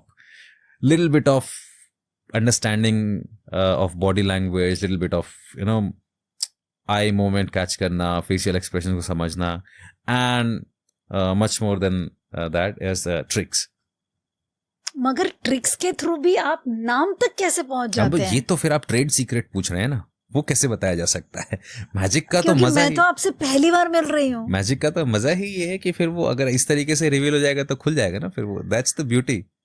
But trust me, इसमें कोई मंत्र तंत्र नहीं है, कोई मेरे पास कोई कर्ण पिशाचनी और भूत प्रेत की सिद्धियां नहीं है. I am a mentalist and I love what I do. I use these tricks and in addition to my therapy. तो मैं ये ट्रिक्स को आई use these tricks to create maximum impact on my client. Right? जैसे अभी मैं आपको देख रहा हूं, मैंने ये आपके बारे में समझा, तो अगर मैं आपकी पर्सनालिटी से अंदाजा लगाऊं और आपको समझूं, तो you are somebody. If I ask you to describe yourself, अगर मैं कहूं कि आप अपने आप को किसी सिंबल या किसी इमेज से या किसी उससे डिस्क्राइब करें, तो मैं आपसे बात करके अंदाजा लगा सकता हूं कि इट्स समथिंग स्पिरिचुअल,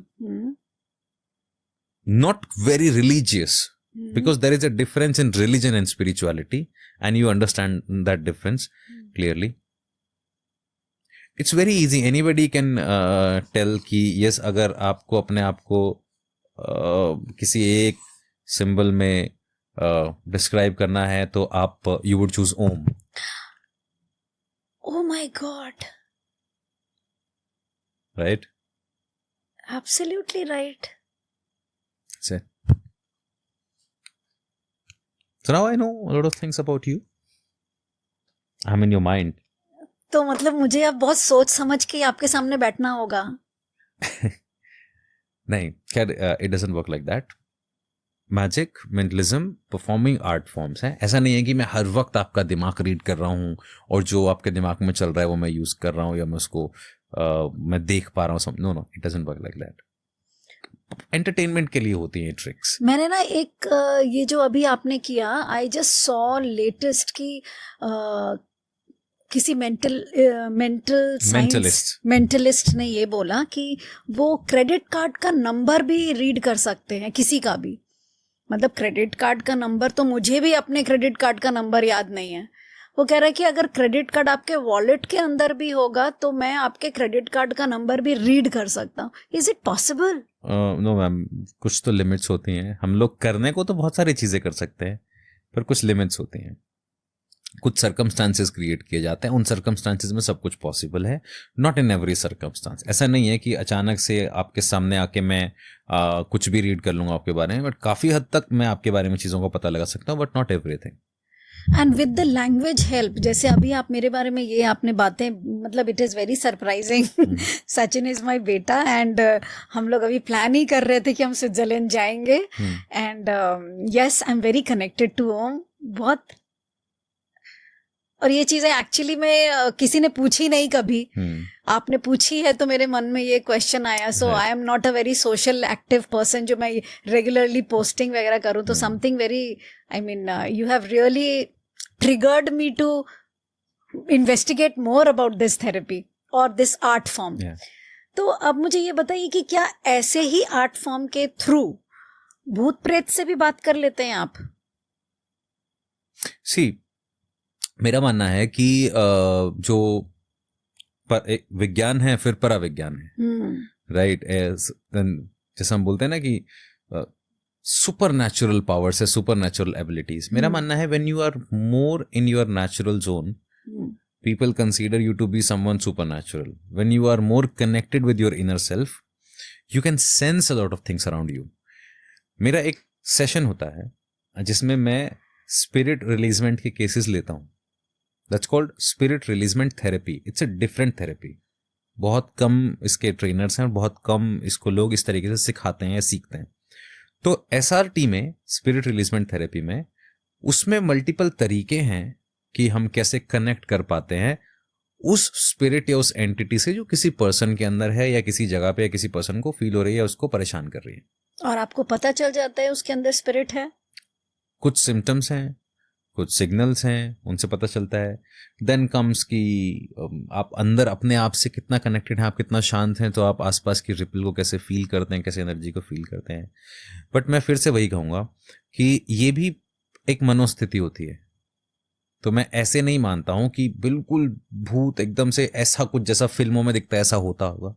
नहीं, आई फील कि हम अपनी बॉडी में रहते हैं, मरने के बाद हमारी स्पिरिट बॉडी से बाहर जाके दूसरे रेल्म में रहती है. दूसरा रेल्म मतलब स्पिरिचुअल रेल्म में रहती है, जैसे एस्ट्रल प्लेन पे रहती है. अभी हम फिजिकल प्लेन पे हैं, then our body, our entity या आवर एनर्जी या soul reaches to astral plane.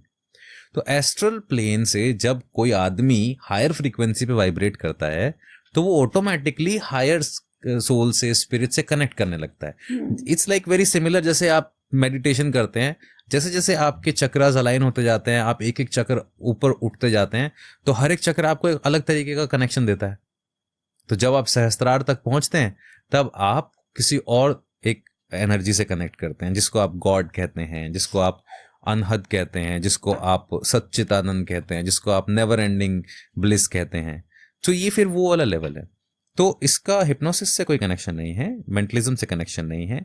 इसका आपकी अपनी एनर्जी और अपने स्पिरिचुअल प्रैक्टिसेस से कनेक्शन है. एंड यस, आपने पूछा कि क्या मैं करता हूं. Yes, I do. I heal such cases. That means you know black magic healing, you know spirit healing, yes आपको दोनों ही चीजें पता हैं. यस तो ये भी आपको पता होगा, ये मेरी पर्सनल क्वेश्चंस हैं.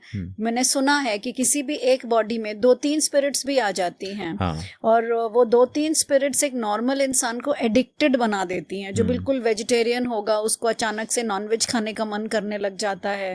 वो स्मोकिंग एंड ड्रिंकिंग की तरफ बढ़ने लगता है. So is it true? देखिए एंटिटी अटैचमेंट ना एक बहुत नेचुरल प्रोसेस है और ये हमारे साथ हर रोज होता है. हर किसी के साथ कभी ना कभी लाइफ में हुआ होता है और बहुत फ्लो में होता है.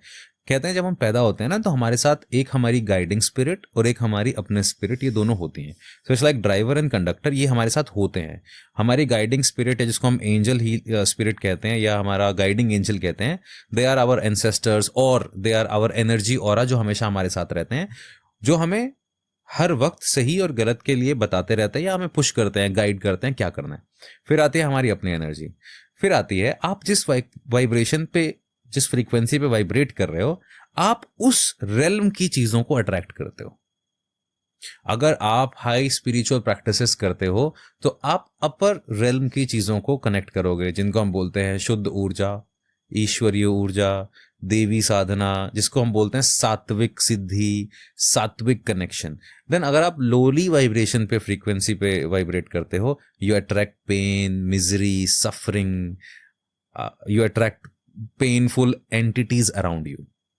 अब समझते हैं कि एंटिटी, एक पर्सन की डेथ हुई या उसकी एंटिटी ने उसको छोड़ दिया, उसकी सोल ने छोड़ दिया. नाउ कुछ केसेस में मान लो ऐसा हुआ कि सोल को रजिस्टर ही नहीं हुआ कि वो मर चुकी है या बॉडी जा चुकी है. जैसे सडन एक्सीडेंट हो गया, जिसको हम कहते हैं अकाल मृत्यु के बाद आत्मा भटकती है. ये क्यों उदाहरण दिया जाता है? बॉडी से एंटिटी पुश हो गई, सोल पुश हो गई बॉडी से बाहर, वो बॉडी पूरी तरह से कोलैप्स हो गई, सोल उसमें सस्टेन ही नहीं कर सकती. Now the soul is waiting for a carrier और बॉडी शॉक, सोल शॉक में. तो उस वक्त उस सेम एरिया में या उसके आसपास या कहीं भी उसी लेवल की वाइब्रेशन पे, फ्रीक्वेंसी पे जो बॉडी दिखेगी, सोल विल गेट अट्रैक्टेड. इसलिए क्या कहते हैं, हमेशा अच्छे सोचो, अच्छा बोलो, हमेशा भगवान का नाम जपो, भगवान आपके साथ रहते हैं. भगवान का नाम लो, भगवान हमेशा आपको गाइड करते हैं. भगवान का नाम लेने से क्या हो रहा है, आप अपनी ऊर्जा को ना किसी एक पर्टिकुलर ईश्वर में समर्पित करके, ये मान के कि ये मेरे गाइडिंग गॉड हैं, आप बार बार उनका चैंट कर रहे हो. जब आप उनका चैंट कर रहे हो तो आप ये फील करते हो कि उनकी प्रेजेंस मेरे साथ है. You are vibrating on higher frequency. तो लोली फ्रीक्वेंसी हमेशा आपके आसपास आती नहीं है. तो क्यों कहते हैं भूत पिशाच निकट नहीं आवे, महावीर जब नाम सुनावे. तो पॉइंट इज वेरी सिंपल. जब आप भगवान की आराधना में लगे हुए हो, आप उस में जा ही नहीं सकते. अब आते हैं ब्लैक मैजिक. आप बलि दे रहे हो, खून चढ़ा रहे हो, आप तामसिक साधना कर रहे हो कि कपड़े उतार दिए, शमशान में जाके बैठ गए. आप खुद ही जानते हो ये विभत्स रूप है ईश्वर का, प्रकृति का विभत्स रूप है. आप उसकी साधना कर रहे हो और जब आप विभत्स साधना कर रहे हो तो आप अपनी वाइब्रेशन को गिरा रहे हो ताकि आप उस लेवल की किसी एंटिटी को अट्रैक्ट कर सको फॉर योर रीजंस, जो भी आपके रीजन है. ये अप्सरा, ये क्या बोलते हैं, कर्ण पिशाचनी, प्रेत सिद्धि है ना, वो शाकिनी, यक्षिनी, वक्षिनी, जो भी लोग बोलते हैं. तो ये होता है, लोग करते हैं. अब अगर मुझसे आप इन टोटल पूछोगे कि ये क्या है, कैसे है, तो मैं कहूंगा कि हाँ, मल्टीपल सोल्स होती हैं हमारे साथ. एक हमारी गाइडिंग एंजल होती है, एक हम खुद होते हैं, एक हम जिस फ्रीक्वेंसी पे वाइब्रेट करते हैं हम उसको अट्रैक्ट करते हैं और डिस्ट्रैक्ट करते हैं. तो जब आप अपना ऑरा लॉक रखते हो, अपने हीलिंग के जरिए अपने आप को हमेशा हाई फ्रीक्वेंसी पे रखते हो, तो आप हमेशा हाई जोन में रहोगे. तो जो आप उस तरीके की सिचुएशंस, उस तरीके के लोग, उस तरीके की एंटिटीज को अट्रैक्ट करोगे जो आपके एनर्जी से मैच करेंगे. यानी कि अगर आपकी बॉडी के अंदर लोअर, जो भी अगर Lower जो भी frequency पे लोअर आप सोच- फ्रीक्वेंसी के लोग हैं, तो लोअर स्पिरिट्स अगर आपके अंदर Yes. आ गए हैं एंड सपोज आपको उनको आप मिल गए, आपने उनकी वाइब्रेशंस को हाई कर दी, आपने उनके बॉडी के अंदर से स्पिरिट्स को रिलीज कर दिया. अब वो स्पिरिट्स कहाँ जाती हैं? तो हम उनको भेजते हैं the realm of light. Basically entities 2-3 तरीके की होती हैं. एक होती है earth bound spirits. Earth bound spirits होती हैं जिनका कभी शरीर रहा होता है पर मृत्यु के बाद वो रेल्म ऑफ लाइट में नहीं जा पाते.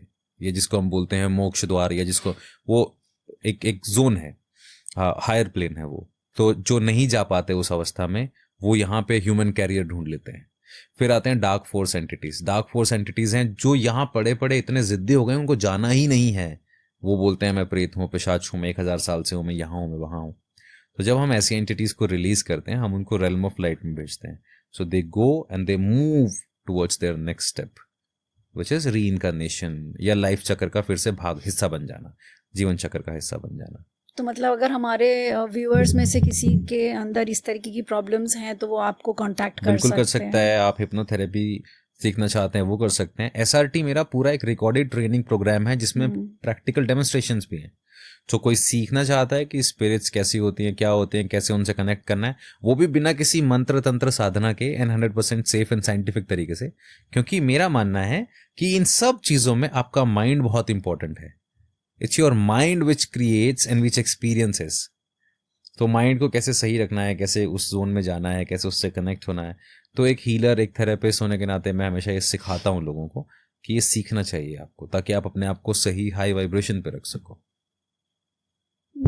ये तो इनफैक्ट आज के डेट में एडिक्शन, हाँ, अब मान लो किसी का एडिक्शन बिना किसी रीजन के आ गया, पहले नहीं था, अब हाईली एडिक्ट हो गया, तो बहुत ज़्यादा पॉसिबल की चांसेस हैं कि वहाँ पे एंटिटी अटैचमेंट है. वो डार्क फोर्स एंटिटी भी हो सकती है, ईबी यानी अर्थ बाउंड भी हो सकती है, डीएफई भी हो सकती है डार्क फोर्स एंटिटी, या वो एक्स्ट्रा टेरेस्ट्रियल भी हो सकती है, वो कुछ भी हो सकता है. बट देयर आर चांसेस कि ऐसा है. अब किसी का अनहाइजीनिक रहना चालू कर दिया, नहाता नहीं है, ब्रश नहीं करता है, पहले बहुत अच्छा रहता था, अब पड़ा रहता है, हमेशा बॉडी लेथार्जिक रहती है, पैरों में दर्द रहता है, कंधे भारी रहते हैं, छोटी छोटी बात पे गुस्सा आता है, short temper, diet extremely change हो गई है, तो बहुत ज़्यादा खाने लग गया या बिल्कुल ही खाना पीना बंद कर दिया है, दवाइयाँ नहीं लग रही, टेस्ट करा रहे हैं उसमें रिजल्ट नहीं आ रहे. ये सारे केसेस एसआरटी के केसेस हो सकते हैं. तो इस एंगल से भी सोचना चाहिए. तो हो सकता है स्पिरिट या एंटिटी अटैचमेंट हो कोई इस तरीके की. बहुत सारे केसेस इस तरीके के आते हैं. आप जो बोल रहे हैं उससे तो बहुत सारे न्यूरोलॉजिकल प्रॉब्लम्स जैसे सिजोफ्रेनिया, हैलुसिनेशन, इंसोम्निया, ये जितने भी केसेस हम आज की डेट में डील कर रहे हैं कि रात में नींद नहीं आना,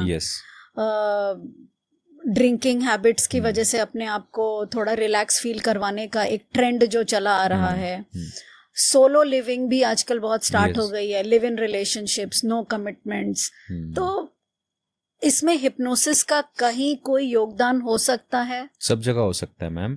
आप अपने थॉट प्रोसेस को चेंज कर सकते हो, अपनी हैबिट्स को पे काम कर सकते हो, आप अपने इनर चाइल्ड पे काम करके दुनिया को देखने के नजरिए को बदल सकते हो, अपने इनर वुंड्स को हील कर सकते हो. कोई अपने एक स्टोरी बिलीफ सिस्टम को बताइए हील कर सर, सकते जो हो. आपके साथ आपने किसी क्लाइंट का कोई एक सच्चा वाकया बताइए जिससे कि ना ऑडियंस कनेक्ट हो सके अगर उनके साथ भी वैसी कोई प्रॉब्लम हो. जैसे मैंने अभी बोला कि आप अपने इनर चाइल्ड को हील कर सकते हो, तो ये हमें पता नहीं होता है कि हमारा बिलीफ सिस्टम इतनी गहराई से हमें अफेक्ट करता है, न सिर्फ हमारे डिसीजंस को, हमारी बॉडी को भी.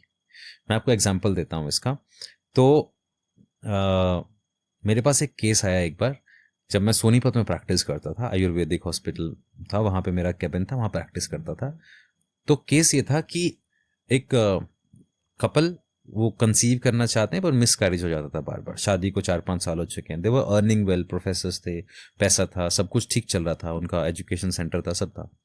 तो अब वो they wanted to have a baby but बार बार मिसकैरेज होता था और डॉक्टर्स कहते थे कि you are physically fit, but again कोई ना कोई रीजन, ये डेफिशिएंसी है, वो है. बट एक लेवल आया जब आयुर्वेद क्या है, आयुर्वेद थोड़ा सा आपको मतलब एलोपैथी से थोड़ा सा बचा के चलता है आयुर्वेद, और इस तरीके के केसेस में लोग आयुर्वेद पे कम आते हैं जबकि आना चाहिए. तो उन्होंने कहा कि देखो आपको ना एंजाइटी होती है, आप स्ट्रेस लेते हो, तो आप पहले अपने माइंड को शांत रखो, शरीर के साथ साथ माइंड पे काम करो. तो मेरे पास वो केस आया, हमने उनसे बात करना चालू किया. मैंने जब उससे बात करना चालू किया तो मैं उसके बिलीफ सिस्टम को टटोल रहा था कि मिसकैरेज क्यों हो रहा है. अब इसको ना बायोलॉजिकली समझते हैं. अगर आपकी बॉडी फिट है तो आपकी बॉडी फिट होने के बावजूद क्यों उस फीटस को एलिमिनेट कर रही है, क्यों डिलीट कर रही है?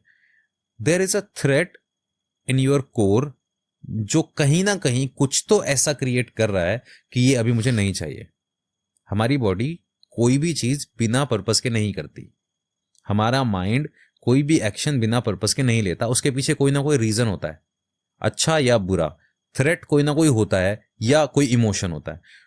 तो मैंने इस एंगल से जब इसको एक्सप्लोर किया, मैं ये मानता हूं कि हमारी बीमारियां भी हमारे थॉट्स का ही मैनिफेस्टेशन है. अगर कोई आदमी या कोई औरत लगातार बीमार हो रही है और उसका लाइफस्टाइल ठीक है पर जल्दी बीमार पड़ रही है, तो बहुत सारे केसेस में ऐसा भी होता है कि आपकी बॉडी बीमार रहना सिर्फ इसलिए चुनती है क्योंकि स्वस्थ होते टाइम उसको प्रॉपर अटेंशन नहीं देता परिवार में कोई. तो your mind starts making you fall sick again and again just to grab attention from the people, from the family. तो मैंने जब उसको एक्सप्लोर करना चालू किया तो हमने उसका इनर चाइल्ड एक्सप्लोर किया. इनर चाइल्ड में मुझे पता चलता है कि she comes from abusive family. पापा बहुत ज़्यादा शराब पीते थे, एब्यूसिव थे. लड़की पढ़ाई में अच्छी, अपने आप को उसने बनाया, प्रोफेसर बनी. लेकिन फैमिली ऐसी थी कि 4 बहनें हैं और पापा बहुत ज़्यादा शराब पीते हैं, झगड़ा करते हैं. तो वो कहती है कि अक्सर मेरी मम्मी ये कहा करती थी कि जब इंसान के पास बहुत सारे पैसे आए ना तभी इंसान को शादी करनी चाहिए. अगर पैसे नहीं हो तो शादी नहीं करनी चाहिए, और शादी कर ले तो बच्चा बिल्कुल पैदा नहीं करना चाहिए. Now think about that belief जो 6-7 साल 8 साल की उम्र में पड़ गया उसके दिमाग में कि शादी और बच्चे तो भाई साहब करने ही नहीं चाहिए पैदा.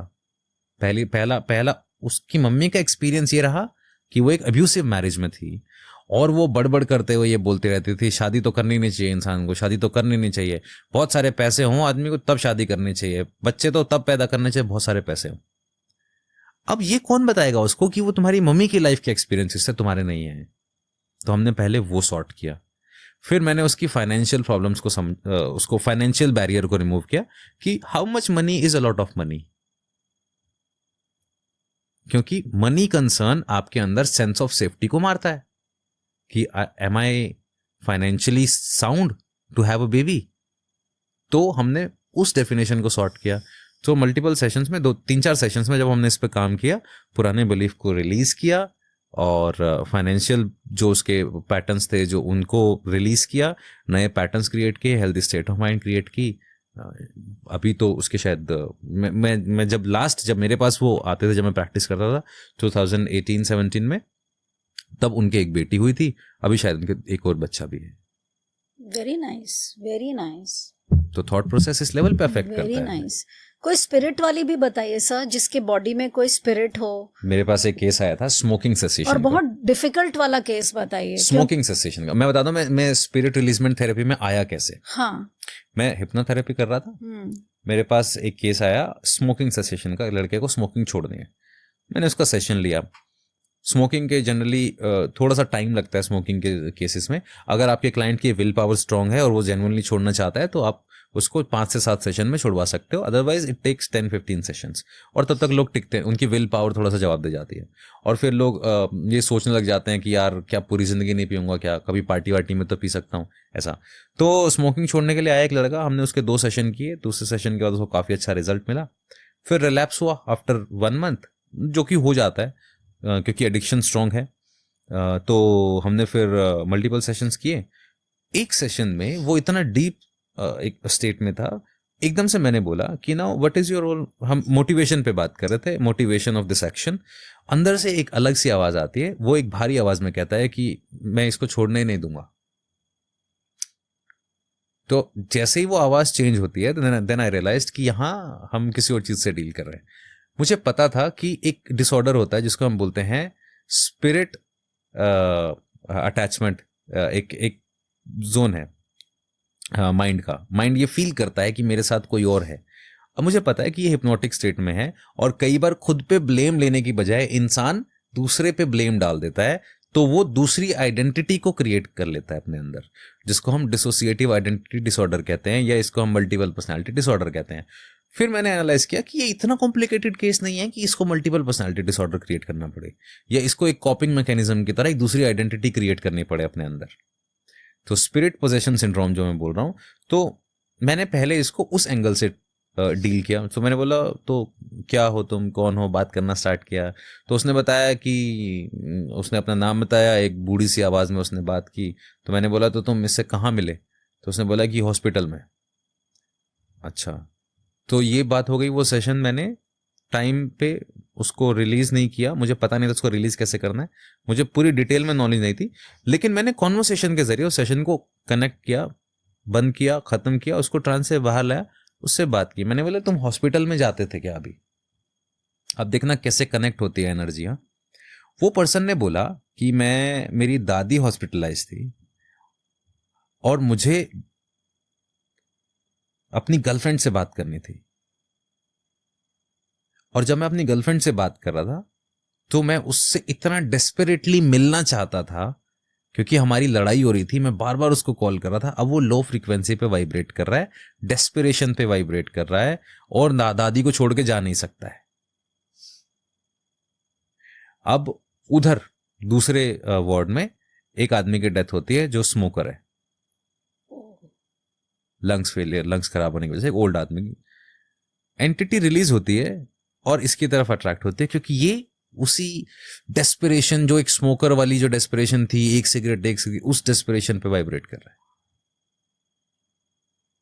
तो जब नेक्स्ट सेशन मैंने लिया, उससे पहले मैंने इस पर रिसर्च की, तो मैंने SRT मुझे पता चला, स्पिरिट रिलीजमेंट थेरेपी। मैंने क्रिएटर से बात की, जो मेरा सर्कल है, इंटरनेशनल सर्कल है थेरेपिस्ट का, हमने उनसे बात की। फिर हमने देखा कि इसको क्या कहा जाता है, क्या है, मैंने केस डिस्कस किया।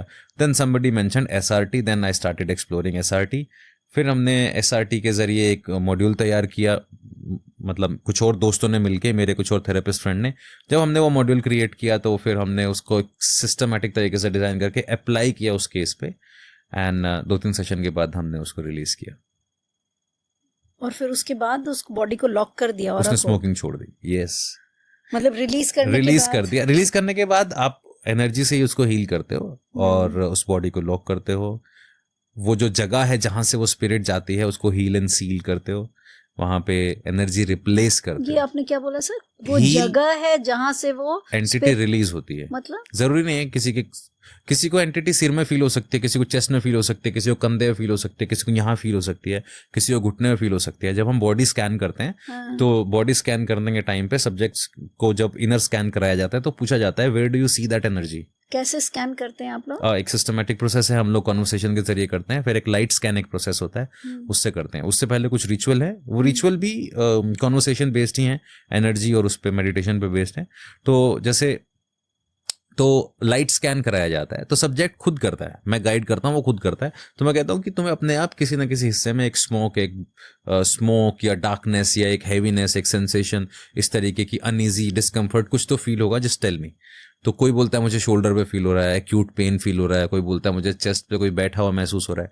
तो जिस हिस्से से वो निकल के जाती है एनर्जी, जब उसको हम रेल्म ऑफ लाइट में भेजते हैं, गार्जियन एंजल्स को बुला के उसको हील करते हैं, रेल्म ऑफ लाइट में भेजते हैं, तो उस हिस्से से जहां से वो एनर्जी गई है उस हिस्से को हील एंड सील करते हैं, वहां एनर्जी को रिप्लेस करते हैं वाइट लाइट से, गॉडली एनर्जी से, उसका कोई डीएटी है, उसका कोई इष्ट देव है, उससे जिसमें वो आस्था रखता है उसकी ऊर्जा से, तो वो करते हैं। तो बस उसके बाद हम वहां से हील एंड सील करते हैं एंड एंटिटी रिलीज हो जाती है।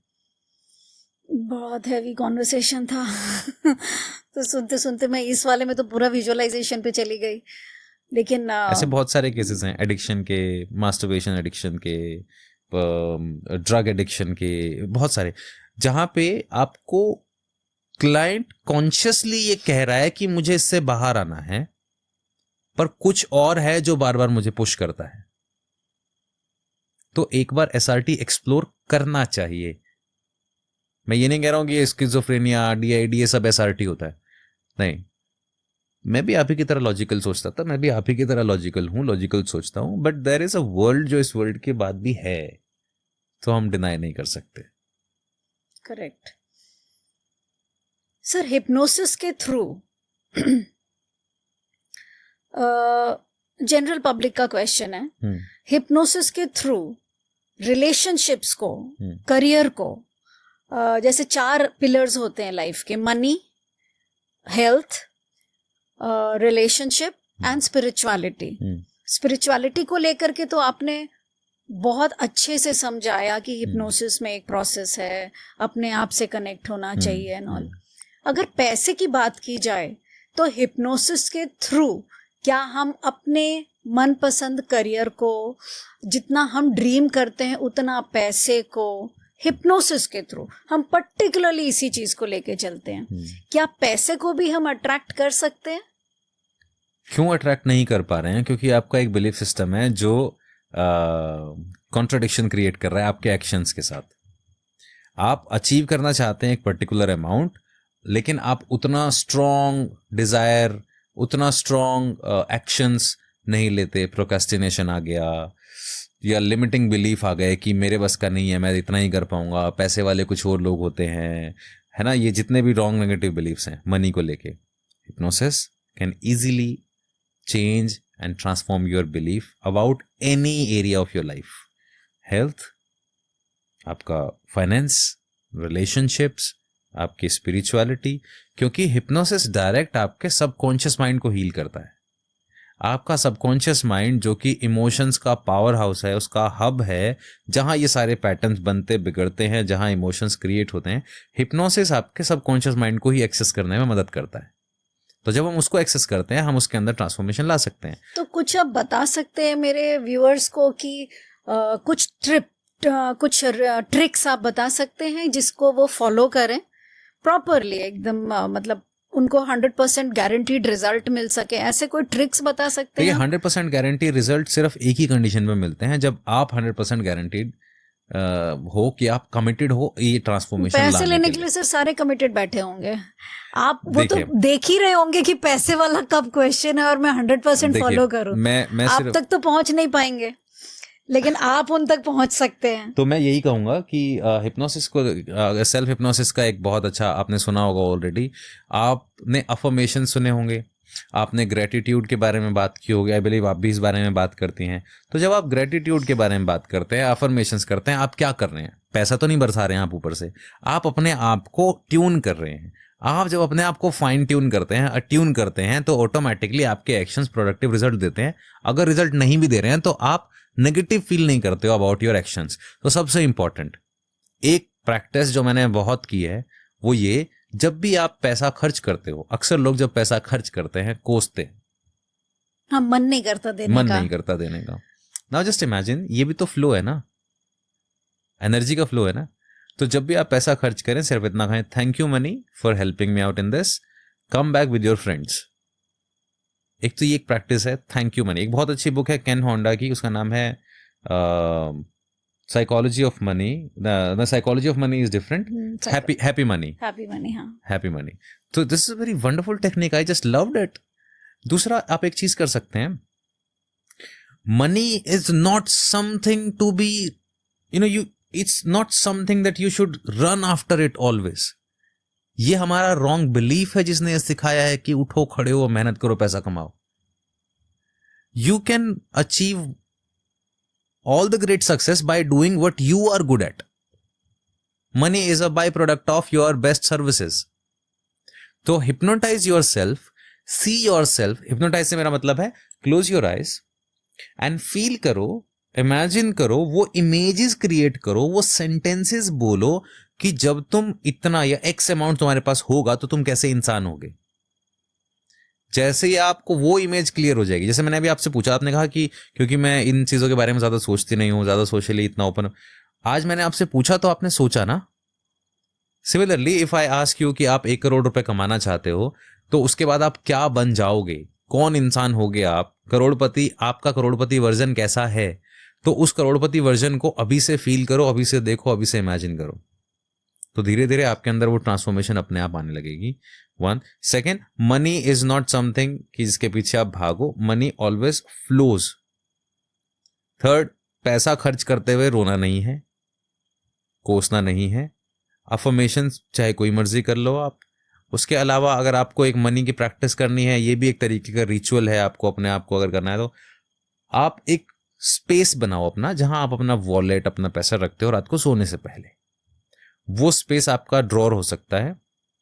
वहां पे अपने ड्रॉर फॉर एग्जांपल आपने बनाया, तो उस ड्रॉर में आप अच्छा सा कपड़ा बिछा होना चाहिए, उसके अंदर कुछ कॉइन्स होने चाहिए, कुछ मनी होने, सब कुछ सिस्टमैटिक अरेंज होना चाहिए.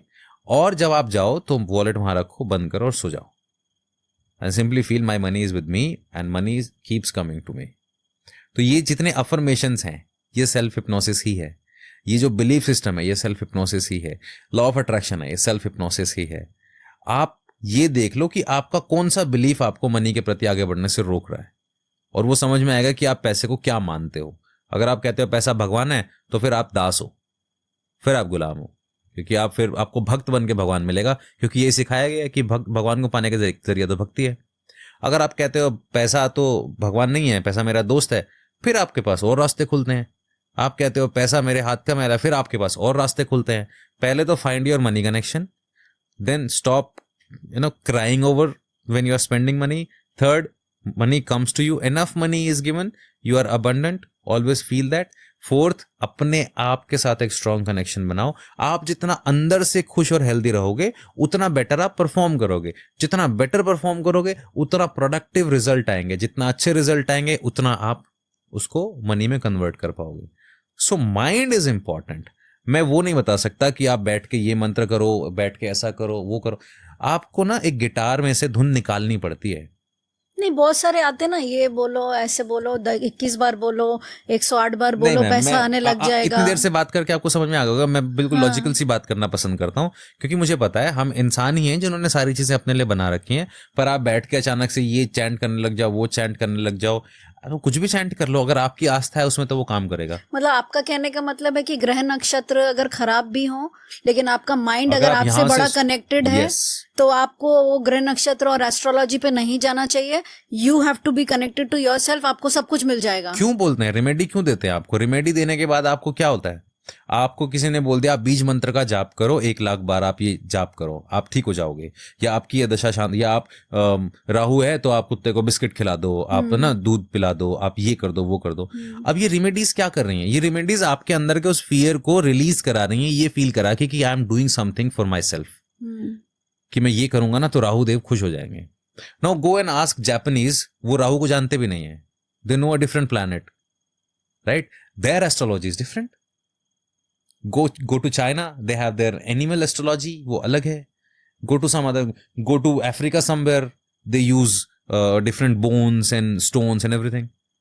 आप सोचिए ना, हर कल्चर में एक अलग ही परिभाषा है और उस कल्चर के लोग उसी परिभाषा से मुतासिर, उसी से प्रभावित क्यों हो रहे हैं? बिकॉज उनका फेथ उस पर्टिकुलर चीज में है.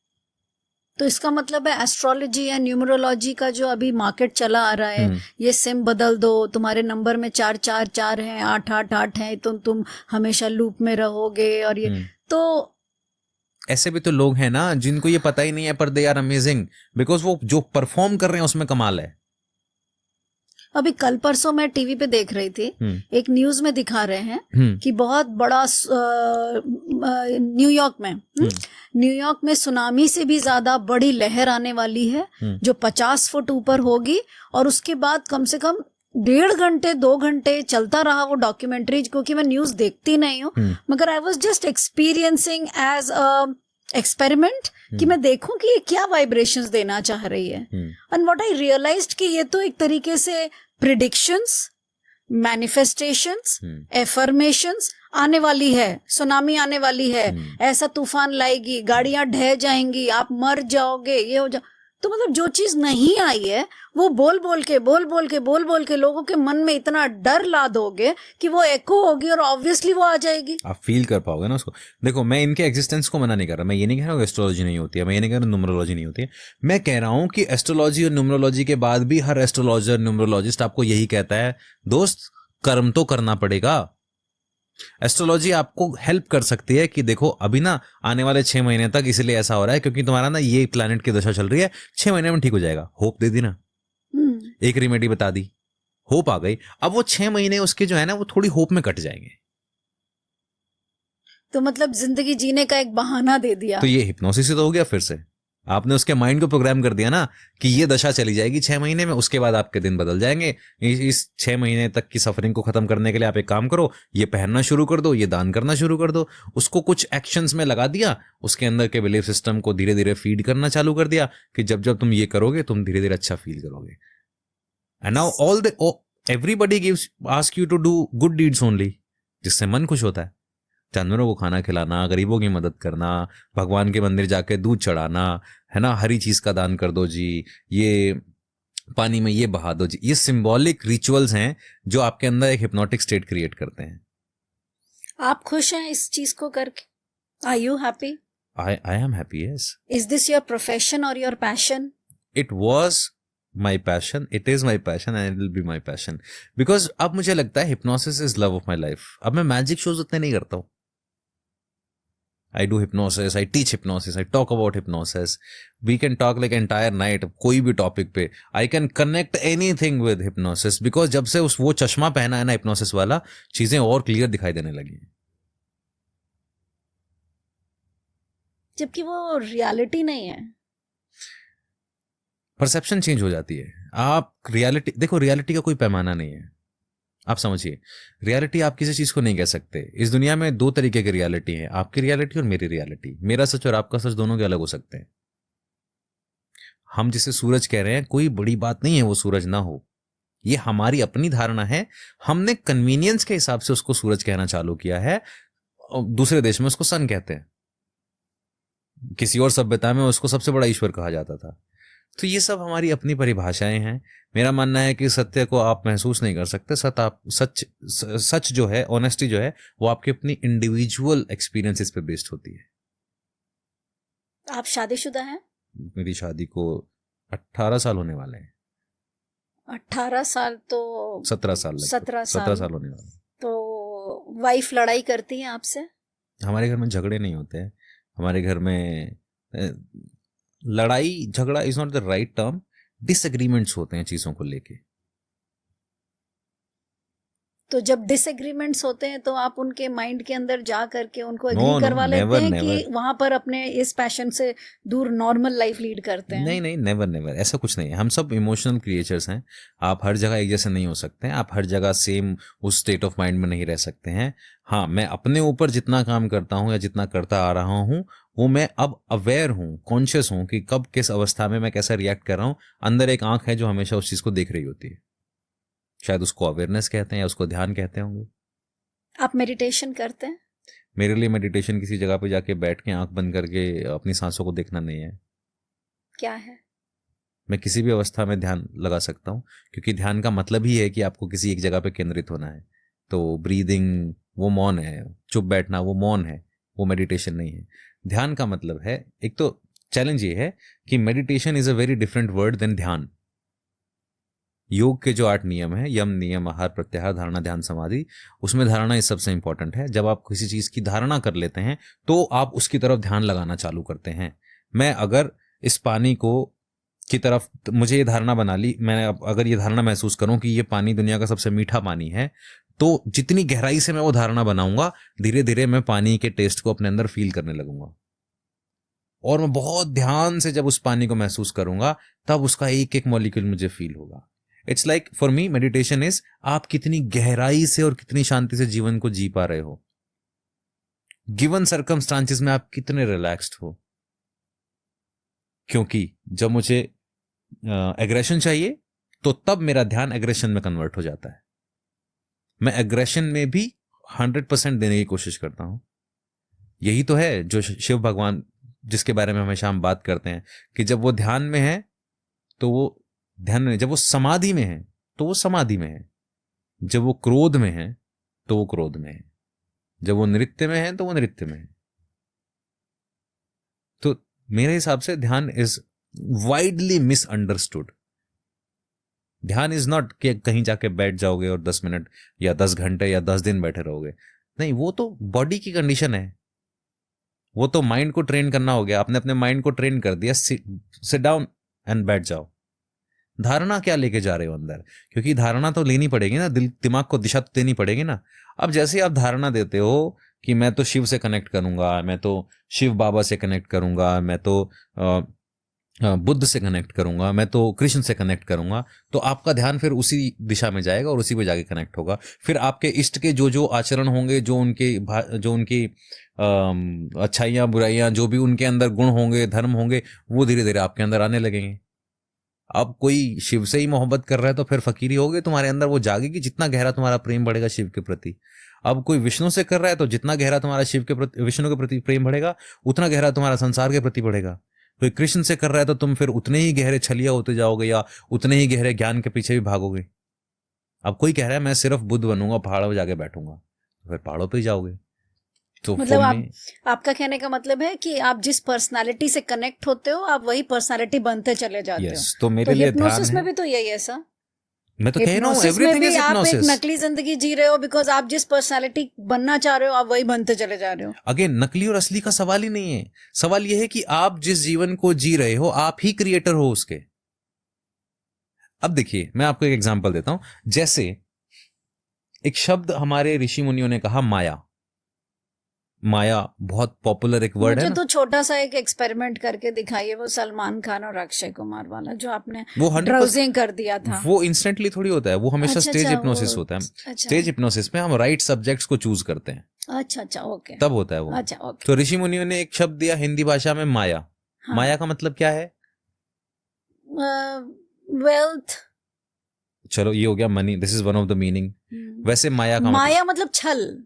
मतलब, अब ये आपकी परिभाषा है। हम्म, माया का जो एक मतलब होता है वो होता है जो नहीं है मगर दिख रहा है। हम्म, ठीक है, ओके। मेरा बिलीफ सिस्टम कहता है कि इस कमरे में इस वक्त उस कोने में एक आत्मा खड़ी है।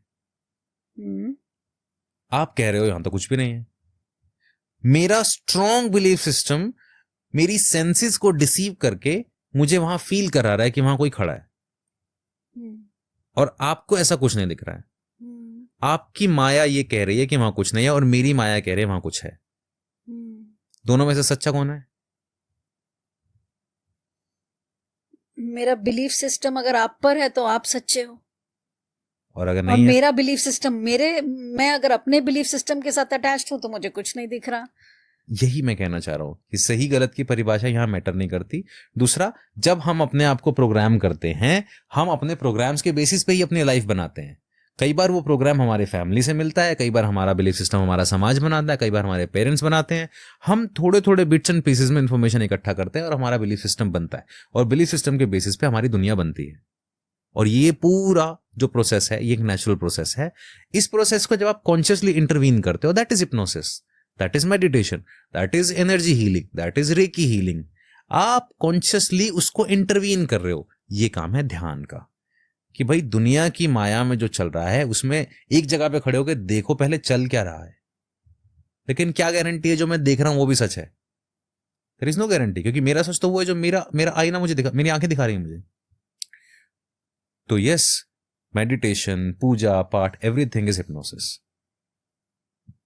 बहुत डेप्थ में जब जाते हैं ना, ये सब बातें सुनते हैं, बातें करते हैं आपके जैसे महानुभावों के साथ, तो एक्चुअली कभी कभी लगता है कि पूरी दुनिया ही छल है।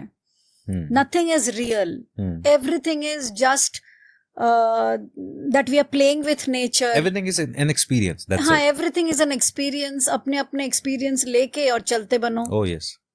तो ऐसा लगता है कि बस हम लोग यहाँ आए हैं, सारे टूल्स थे, जिसको जिस खिलौने के साथ खेलना है खेलो, खेला, एंजॉय करो और चले जाओ। Yes, agree. जिंदगी को खूबसूरत बनाना है तो वो भी तुम्हें बनाना है, क्योंकि खूबसूरती का डेफिनेशन तुम्हारे लिए क्या है, वो तुम्हारा अपना परसेप्शन है। तुम्हें पहाड़ों में बैठना अकेले अच्छा लगता है तो वो तुम बुद्ध के तरह बनो। तो वही बुद्ध ने कहा ना, you are what you think, that's, उसके बाद बात ही खत्म हो गई। तुम जो सोचते हो तुम वही हो, उसके अलावा तुम कुछ नहीं हो। So if you think you are this, you are this, you're that, that's it. So would you like to share some good magic for our viewers? Mm-hmm. If I'm not the subject, you can select anybody else. Okay, we can do.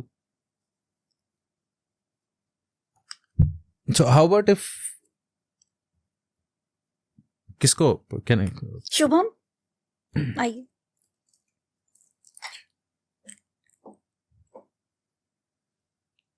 Okay, so Shubham, I've got some flash cards. अब camera block हो रहा है एक बार।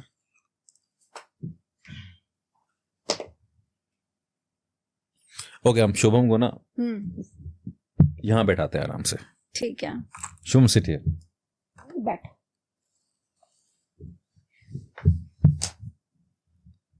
Okay, तो शुभम, मेरे पास यहाँ पे कुछ कार्ड्स हैं, मैं कैमरा में भी दिखा देता हूँ। मेरे कैमरा में अगर दिख रहे हैं मैं उसमें दिखा देता हूँ। तो मेरे पास यहाँ कुछ कार्ड्स हैं, ठीक है, और ये फ्लैश कार्ड्स हैं जो हम लोग बच्चों को अल्फ़ाबेट सिखाने के लिए यूज़ करते हैं। ओके, टेक दीज कार्ड्स और इनको से शफल करो, मिक्स करो।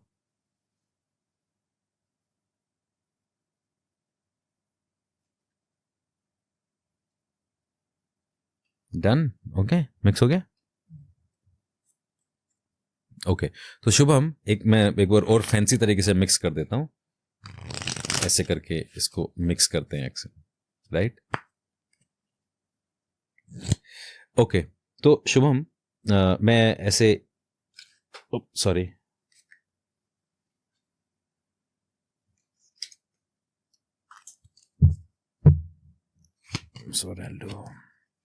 मैं ये कार्ड्स को ना शफल कर रहा हूँ, जब आपको लगे कि शफल हो गए मुझे बता देना। हो गए? ओके। सुना शुभम, आपको इसमें से एक कार्ड निकालना है, मुझे नहीं दिखाना है, ठीक है? जस्ट मुझे कोई भी एक कार्ड पे टच करो, कोई भी एक कार्ड पे, कोई भी हो सकता है, टच टच एनी कार्ड, छोड़ दो, दिस वन, छोड़ दो, दिस वन, हाँ, ओके। ये याद रखना, ये कार्ड, ठीक है? ये आप अपने पास रख सकते हो। Done, keep it in your pocket, ठीक है? ओके। नाउ अभी मुझे नहीं पता है वो कार्ड क्या है, राइट? वो पूरी तरह से आपके दिमाग में। ओके ओके, मेरी तरफ देखो, और वो जो भी ड्राइंग है उसके ऊपर या कुछ जो भी चीज़ है वो, उसके बारे में ज़रा अपने माइंड में सोचो।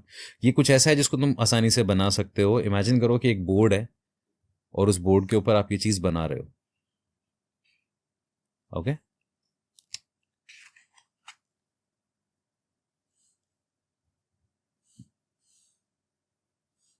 ओह अच्छा, ये तो बड़ा ही इजी था, मतलब ऐसे ऐसे किया और ऐसे बना दिया। मतलब इसमें एक लाइन है, एक फिर ऐसे है, फिर एक ऐसे है, जैसे बिजली गिरती है, थंडर जैसा कुछ इस तरीके का, राइट? ऐसा कुछ है। फैंटास्टिक, फैंटास्टिक, जिगजैग ऐसा कुछ। फैंटास्टिक, एग्जैक्ट बनाया आपने। That's amazing. सो शुभम, कभी हिप्नोसिस या इस तरीके का कुछ मेडिटेशन या ऐसा कुछ करते हो? नहीं। नहीं, कुछ ऐसा एक्सपीरियंस किया कभी? एक क्विक एक्सपेरिमेंट करके देखें क्या? इट्स लाइक, मतलब व्हाट्स योर फेवरेट, मतलब कोई फेवरेट फूड या इस तरीके का कुछ, क्या खाना पसंद है, किस टाइप का खाना पसंद है? नॉनवेज खाना पसंद है, अच्छा ठीक है। और इसके अलावा किस तरीके की मूवीज देखना पसंद है?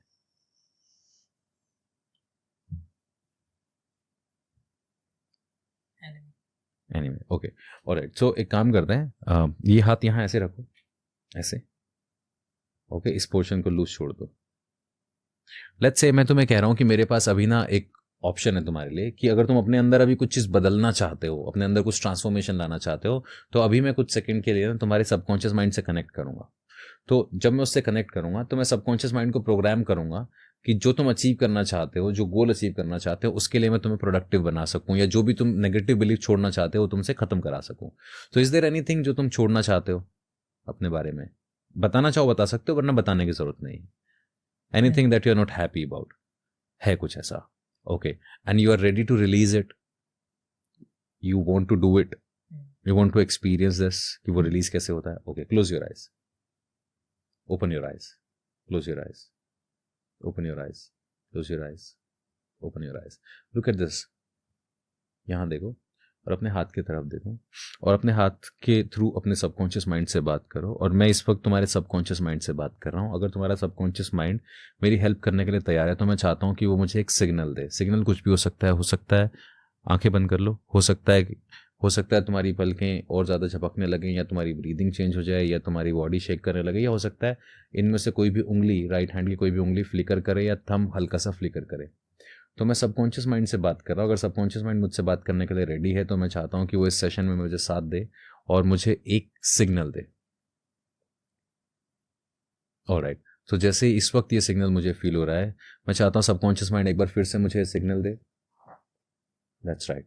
सो नाउ मैं चाहता हूँ कि इस वक्त तुम्हारे सबकॉन्शियस माइंड को हम एक नाम देंगे। सबकॉन्शियस माइंड को हम बुलाएंगे हायर सेल्फ। मैं इस वक्त तुम्हारे हायर सेल्फ से कनेक्ट कर रहा हूँ। शुभम, अपने किसी भी जिस इष्ट देव को तुम मानते हो उनके बारे में सोचो कि इस वक्त तो तुम्हारे पास है, उनकी ऊर्जा तुम्हारे आसपास है, और जैसे जैसे वो इष्ट देव की ऊर्जा तुम्हारे शरीर के आसपास है, वो तुम्हें हील करना चाहते हैं। और इस वक्त जब वो तुम्हें हील करना चाहते हैं, वो एक लाइट की फॉर्म में, एक एंजल की फॉर्म में तुम्हारे आसपास है। और जैसे ही मैं 1 2 3 कहूँगा, वो ऊर्जा तुम्हारे शरीर के अंदर यहाँ से प्रवेश करेगी, और जैसे ही वो ऊर्जा तुम्हारे शरीर में प्रवेश करेगी तुम उसे महसूस करने लगे 1 2 3 स्ट्रॉन्गर एंड स्ट्रॉन्गर। और वो ऊर्जा एकदम तेजी से इस वक्त तुम्हारे अंदर जा रही है। और जैसे जैसे वो ऊर्जा इस वक्त तुम्हारे शरीर में जा रही है, धीरे धीरे ये हाथ तुम्हारे चेहरे की तरफ घूमना शुरू हो जाएगा। और जैसे जैसे ये हाथ तुम्हारे चेहरे की तरफ घूम रहा है, तुम्हारे अंदर तुम्हें एक नेगेटिव एनर्जी जो तुम्हें रोक रही थी आगे बढ़ने से, वो तुम्हें फील हो रही है। और वो जहाँ भी है, शरीर के जिस हिस्से में भी है, वो वहाँ से मूव करना स्टार्ट कर रही है। और वो एनर्जी का धब्बा या वो जो ऊर्जा थी, जो नेगेटिव थी, जो थॉट था, जो आगे बढ़ने से रोक रहा था, वो अंदर से बाहर आ रहा है और तुम्हारी ब्रीदिंग से बाहर जा रहा है। और वो तुम्हारी ब्रीदिंग से बाहर निकल रहा है। और जैसे जैसे वो ब्रीदिंग से बाहर निकल रहा है, इस वक्त वो एनर्जी जो गॉड एनर्जी है तुम्हें हील कर रही है। और जैसे ये गॉड एनर्जी तुम्हें हील करेगी, हील करने के बाद तुम्हारा हाथ अपने आप सीधा हो जाएगा। और जैसे तुम्हारा हाथ सीधा होगा, हमें पता चलेगा कि तुम वहां से हील हो चुके हो। और इस वक्त तुमने अगर अपनी लाइफ में किसी को, तुम कोई ऐसा एनर्जी, कोई ऐसी एनर्जी जिससे तुम कनेक्ट करना चाहते थे पहले से मगर कनेक्ट नहीं कर पा रहे थे, इस वक्त मैं जब तुमसे बात कर रहा हूं तो तुम्हारे आसपास एक वाइट लाइट का एक ऑरा है जिससे तुम पूरी तरह से प्रोटेक्टेड हो। और जैसे ही तुम पूरी तरह से प्रोटेक्टेड हो, मैं अंदर महसूस कर पा रहा हूं कि शरीर के एक हिस्से में एक डार्क एंटिटी है जो बाहर निकलना चाहती है। और मैं अभी उस एंटिटी से बात कर रहा हूं।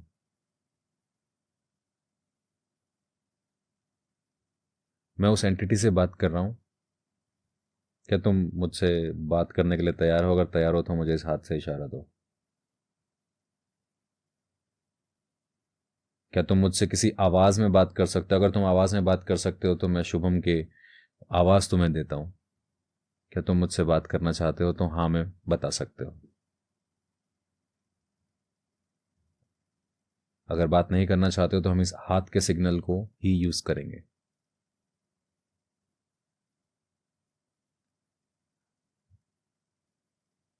ये जो भी एंटिटी है, क्या ये नेगेटिव एंटिटी है? अगर नेगेटिव एंटिटी है या इसकी वजह से कोई नुकसान है या किसी भी तरीके का नुकसान है, तो हाथ ऊपर की तरफ घूम के मुझे हाँ में इशारा देगा।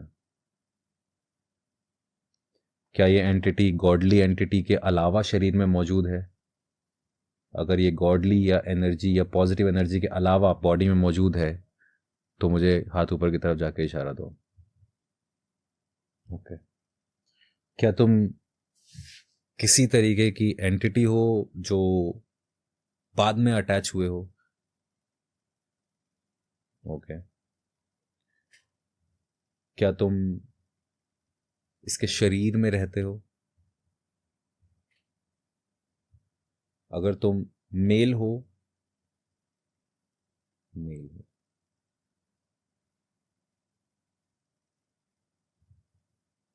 Okay, okay. कोई खास मैसेज देना चाहते हो? क्या मैसेज देना चाहते हो? कब से हो?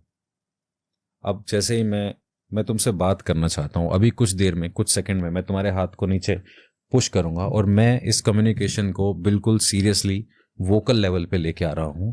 तो जैसे ही मैं हाथ को नीचे की तरफ पुश करूंगा, मैं इस वक्त उस एंटिटी से बात कर रहा हूं जो इस वक्त इस बॉडी में है। और मैं उस एंटिटी को पूरी अथॉरिटी इस वक्त दे रहा हूं कि वो मुझसे बात करे। और मैं उस एंटिटी को अथॉरिटी दे रहा हूं कि वो मुझसे बात करे। बात करने के लिए तैयार हो तो हाँ में सिर हिला के बता सकते हो।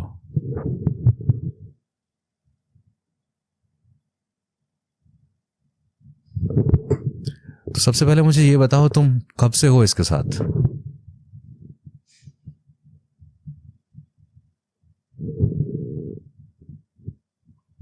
मेरी तरफ देख के बात कर भाई।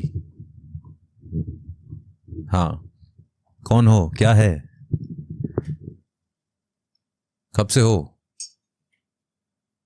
बात करना चाहते हो? हाँ बोलो।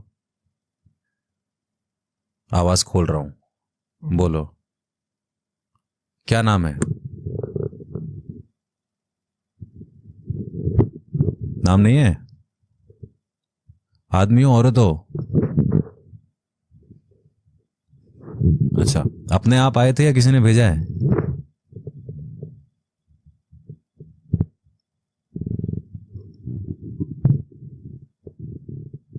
कितने टाइम से हो? कितने साल हो गए? 1 साल, 2 साल, 3 साल नुकसान कर रहे हो शरीर में, सपोर्ट कर रहे हो।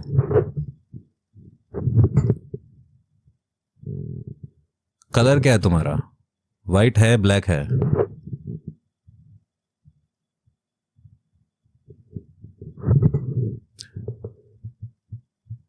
प्रोटेक्ट करते हो शुभम को?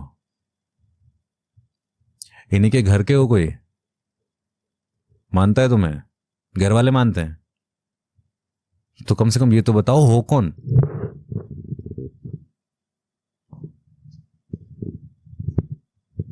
इतना तो बता दो महाराज,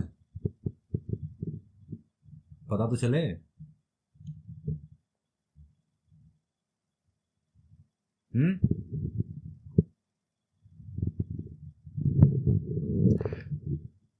अब देखो, मुझे नहीं पता आप कौन हो कौन नहीं हो, लेकिन इस वक्त यहां पे इस जगह पे जो भी बात हो रही थी, ईश्वर ने जो भी प्रेरणा दी इस पूरी कॉन्वर्सेशन से मुझे और तुम्हें, तो मुझे लगता है अब तुम्हारी मुक्ति का रास्ता खुलता है।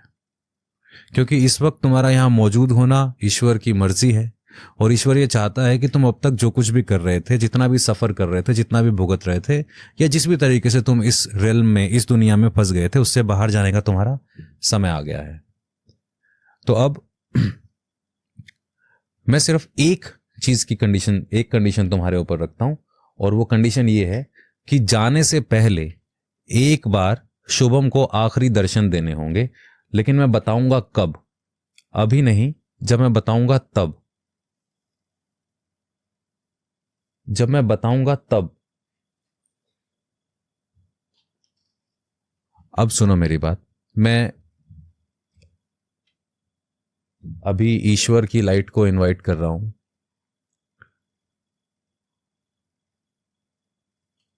और मैं ईश्वर की ऊर्जा को इस शरीर से प्रवाहित कर रहा हूं, और शरीर के जिस हिस्से में तुम जहां भी फंसे हो, जिस भी वजह से तुम फंसे हो, मैं उस वजह से ईश्वर से प्रार्थना करता हूं कि तुम्हारी जो भी सफरिंग्स थी, तुम्हारी जो भी दिक्कतें थी, जो भी तुम्हारे रीजंस रहे थे, जिस वजह से भी तुम वहां रहे होगे, जिस वजह से भी फंसे होगे, भगवान तुम्हारी आगे की यात्रा को अच्छा बनाए। और मैं अभी तुम्हें रिलीज करूंगा, अभी नहीं, मैं तुम्हें रिलीज करूंगा। मैं चाहता हूं कि तुम मेरे कहने पे रिलीज हो जाओ, और जब मैं तुम्हें रिलीज करूंगा तो तुम्हें एक सांस में इसके अंदर से बाहर आना है, और इस बोतल के अंदर चले जाना है, और बाद में एक बार शुभम को आंखें खुलने के बाद बोतल में दर्शन देना कि तुम कौन हो, ताकि ये पहचान पाए तुम इनके घर से कौन हो। 1 2 3।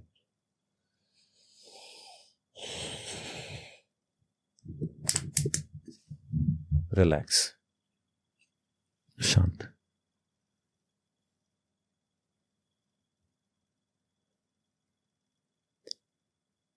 बैलेंस है ईश्वर।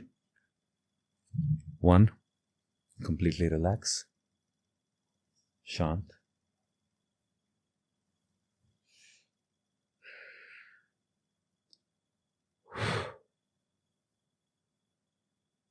That's right. Perfect.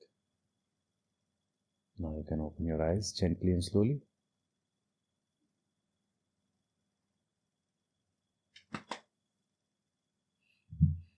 ठीक हो?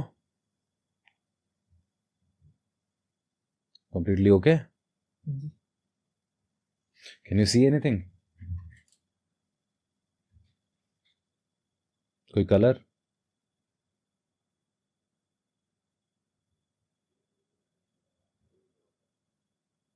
कोई शेप? Sure?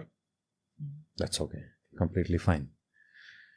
तो जब मैं बात कर रहा था अभी अंदर, तो जो तुम्हें अंदर एंटिटी या जो तुम्हें भी प्रेजेंस फील हो रही थी, क्या वो तुम्हारा कोई फैमिली मेंबर है, कोई गुरु है, या कोई फैमिली मेंबर है, कोई बुजुर्ग थे, या अभी रिसेंटली कुछ ऐसा हुआ था कुछ सालों में, या ऐसा कुछ क्या था? बुजुर्ग बताने की जरूरत नहीं है, ऐसा कुछ नाम लेने की जरूरत नहीं है, स्क्रीन पे ऐसा कुछ करने की जरूरत नहीं है। सबसे इंपॉर्टेंट बात, जब वो अंदर थे तो क्या कोई पेन हुआ, कोई परेशानी हुई, कोई दिक्कत हुई किसी तरीके की? नहीं हुई। जब वो गए तो उसके बाद कोई पेन, परेशानी, दिक्कत? नहीं, इट्स परफेक्टली फाइन। ठीक है, ऐसा पहले भी कभी एक्सपीरियंस हुआ है? कभी नहीं हुआ है। ठीक है, तो जब वो गए तो क्या वो कोई फाइनल मैसेज दे के गए? नहीं। It's okay. जो भी वो है, आंखें बंद करके एक बार उनको धन्यवाद बोलो, उनको बोलो थैंक यू, आप मेरे साथ रहे, आपने मुझे प्रोटेक्ट किया, और मैं ईश्वर से प्रार्थना करता हूं कि आप अपने धाम पहुंचे। अच्छा, तो ये क्विक SRT सेशन किया हमने। हम सही स्टेट में गए। स्टेट में जाने के बाद मैंने पॉजिटिव एनर्जी से इसको कनेक्ट किया तो जब हमने लाइट स्कैन किया तो आई रियलाइज्ड कि बॉडी में कहीं कोई एक चीज़ है जिसकी वजह से परेशानी हो रही है। फिर जैसे जैसे हमने महसूस किया तो वो बढ़ी। उसके बढ़ने के बाद फिर मुझे रियलाइज़ हुआ कि यहाँ हम SRT से डील कर रहे हैं। शुभम बाहर जाके थोड़ी देर बैठो आराम से। तो फिर हमने उसको रिलीज़ किया, और इसमें आपने देखा हमने कोई मंत्र तंत्र, पूजा पाठ, साधना, कोई एक नींबू काटेंगे, ये करेंगे, नारियल घुमाएंगे, वो नहीं किया। हमने उस स्टेट को समझा, उसको रिलीज़ किया। बहुत लाइव दिखाया आपने, और इनफैक्ट ये तो अनएक्सपेक्टेड हो गया ना, अनएक्सपेक्टेड हो गया। क्योंकि मैं हम सोच रहे थे कुछ एक आध मैजिक ट्रिक का डेमोन्स्ट्रेशन करेंगे। इसीलिए मुझे हिप्नोसिस पसंद है, क्योंकि मैं कभी भी फन के लिए हिप्नोसिस नहीं करता हूँ। मुझे पता है ये कितना लाइफ चेंजिंग हो सकता है, और इसीलिए मैंने जनता के सामने ये सवाल पूछा कि क्या पहले कभी ऐसा हुआ है? ही सेड कभी ऐसा नहीं हुआ। कई बार लोग ऐसा सोचते हैं ना कि पहले हो चुका होगा, पहले होता होगा, इसको आई परेशान। Know him since more than 1.5 years। कभी भी नहीं, never. He is very logical. I know. So this was meant to happen today. वो एंटिटी को रिलीज होना था, उसको अपनी जगह पे पहुंचना था। That's why this is happening. Maybe this entire podcast, this timing and everything is happening because of that only. My God. Thank God. Thank you, thank you, thank you.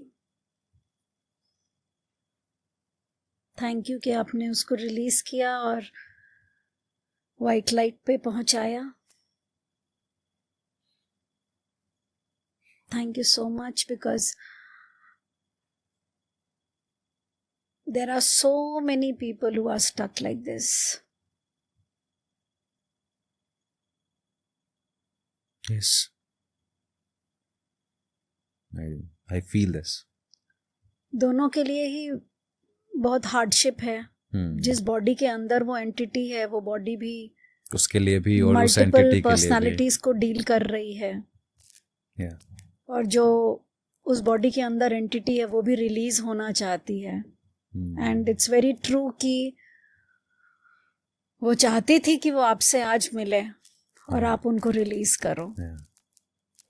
तो आप तक कैसे पहुंचा जा सकता है? ईश्वर खुद ही पहुंचा देता है एक दूसरे के पास, एक दूसरे को। पहली चीज़। दूसरी चीज़, ये पॉडकास्ट जिस तक पहुंचेगा उसके पास मेरा सबसे सरल एड्रेस है, मेरा इंस्टाग्राम हिप्नोगुरु इंडिया। आप आसानी से पहुंच सकते हैं, और आप वहाँ मैसेज करें, मेरी वेबसाइट पर जा सकते हैं आप, उसका लिंक भी बायो में अवेलेबल है। बाकी आप हैं ही, आपके जितने भी लोग मुझसे कनेक्ट हो रहे हैं, हम सब एक दूसरे को एक दूसरे की यात्रा में पहुंचा रहे हैं। हम बिल्कुल यही आप डिस्क्रिप्शन चाहेंगे, में डाल दीजिएगा। बिल्कुल यही चाहेंगे कि जितने भी लोग आजकल ब्लैक मैजिक, वाइट मैजिक, ये सब जो कर रहे हैं, तो एक्चुअल मैजिक तो ये है कि आप स्वयं के साथ रहिए। yes. अपने आपके ऊपर कंट्रोल ना करके ब्लिसफुल कंडीशन में रहिए, बी एट पीस। एंड अगर आपके इर्द गिर्द, आपकी फैमिली में अगर आपको कोई भी ऐसे लोग दिखाई देते हैं जो अचानक से एडिक्शन की तरफ जा रहे हैं, या उनका जैसे आपने बताया हाइजीन लेवल पे अगर आपको कुछ भी दिक्कतें दिखाई दे रही हैं, तो I think so they can truly consult you. And बहुत कुछ और जानना, समझना, देखिए प्रभु की क्या कृपा रहती है। बिल्कुल सही। शायद कुछ सीखने का भी मौका मिले आपसे, तो बहुत बहुत अच्छा लगा। एंड इनफैक्ट हमारे स्टूडियो में भी जितने लोग थे वो भी इतना घबरा गए थे ये देख के कि उनको देख के मैं खुद भी घबरा गई, क्योंकि I have never seen Shubham like this. तो क्या बोलूं, I am awestruck actually. Thank you so much. Thank Well, it you was an very amazing much. It was conversation. really Thank you. amazing. Thank you so And much. मैं आई थी जादू सीखने, जादू देखने. सीखना तो खैर अभी I know. प्रारब्ध में लिखा है कि नहीं पता नहीं, लेकिन आपने वो कर दिखाया जो सोचा भी नहीं था. एंड इनफैक्ट असल मैजिक तो ये है.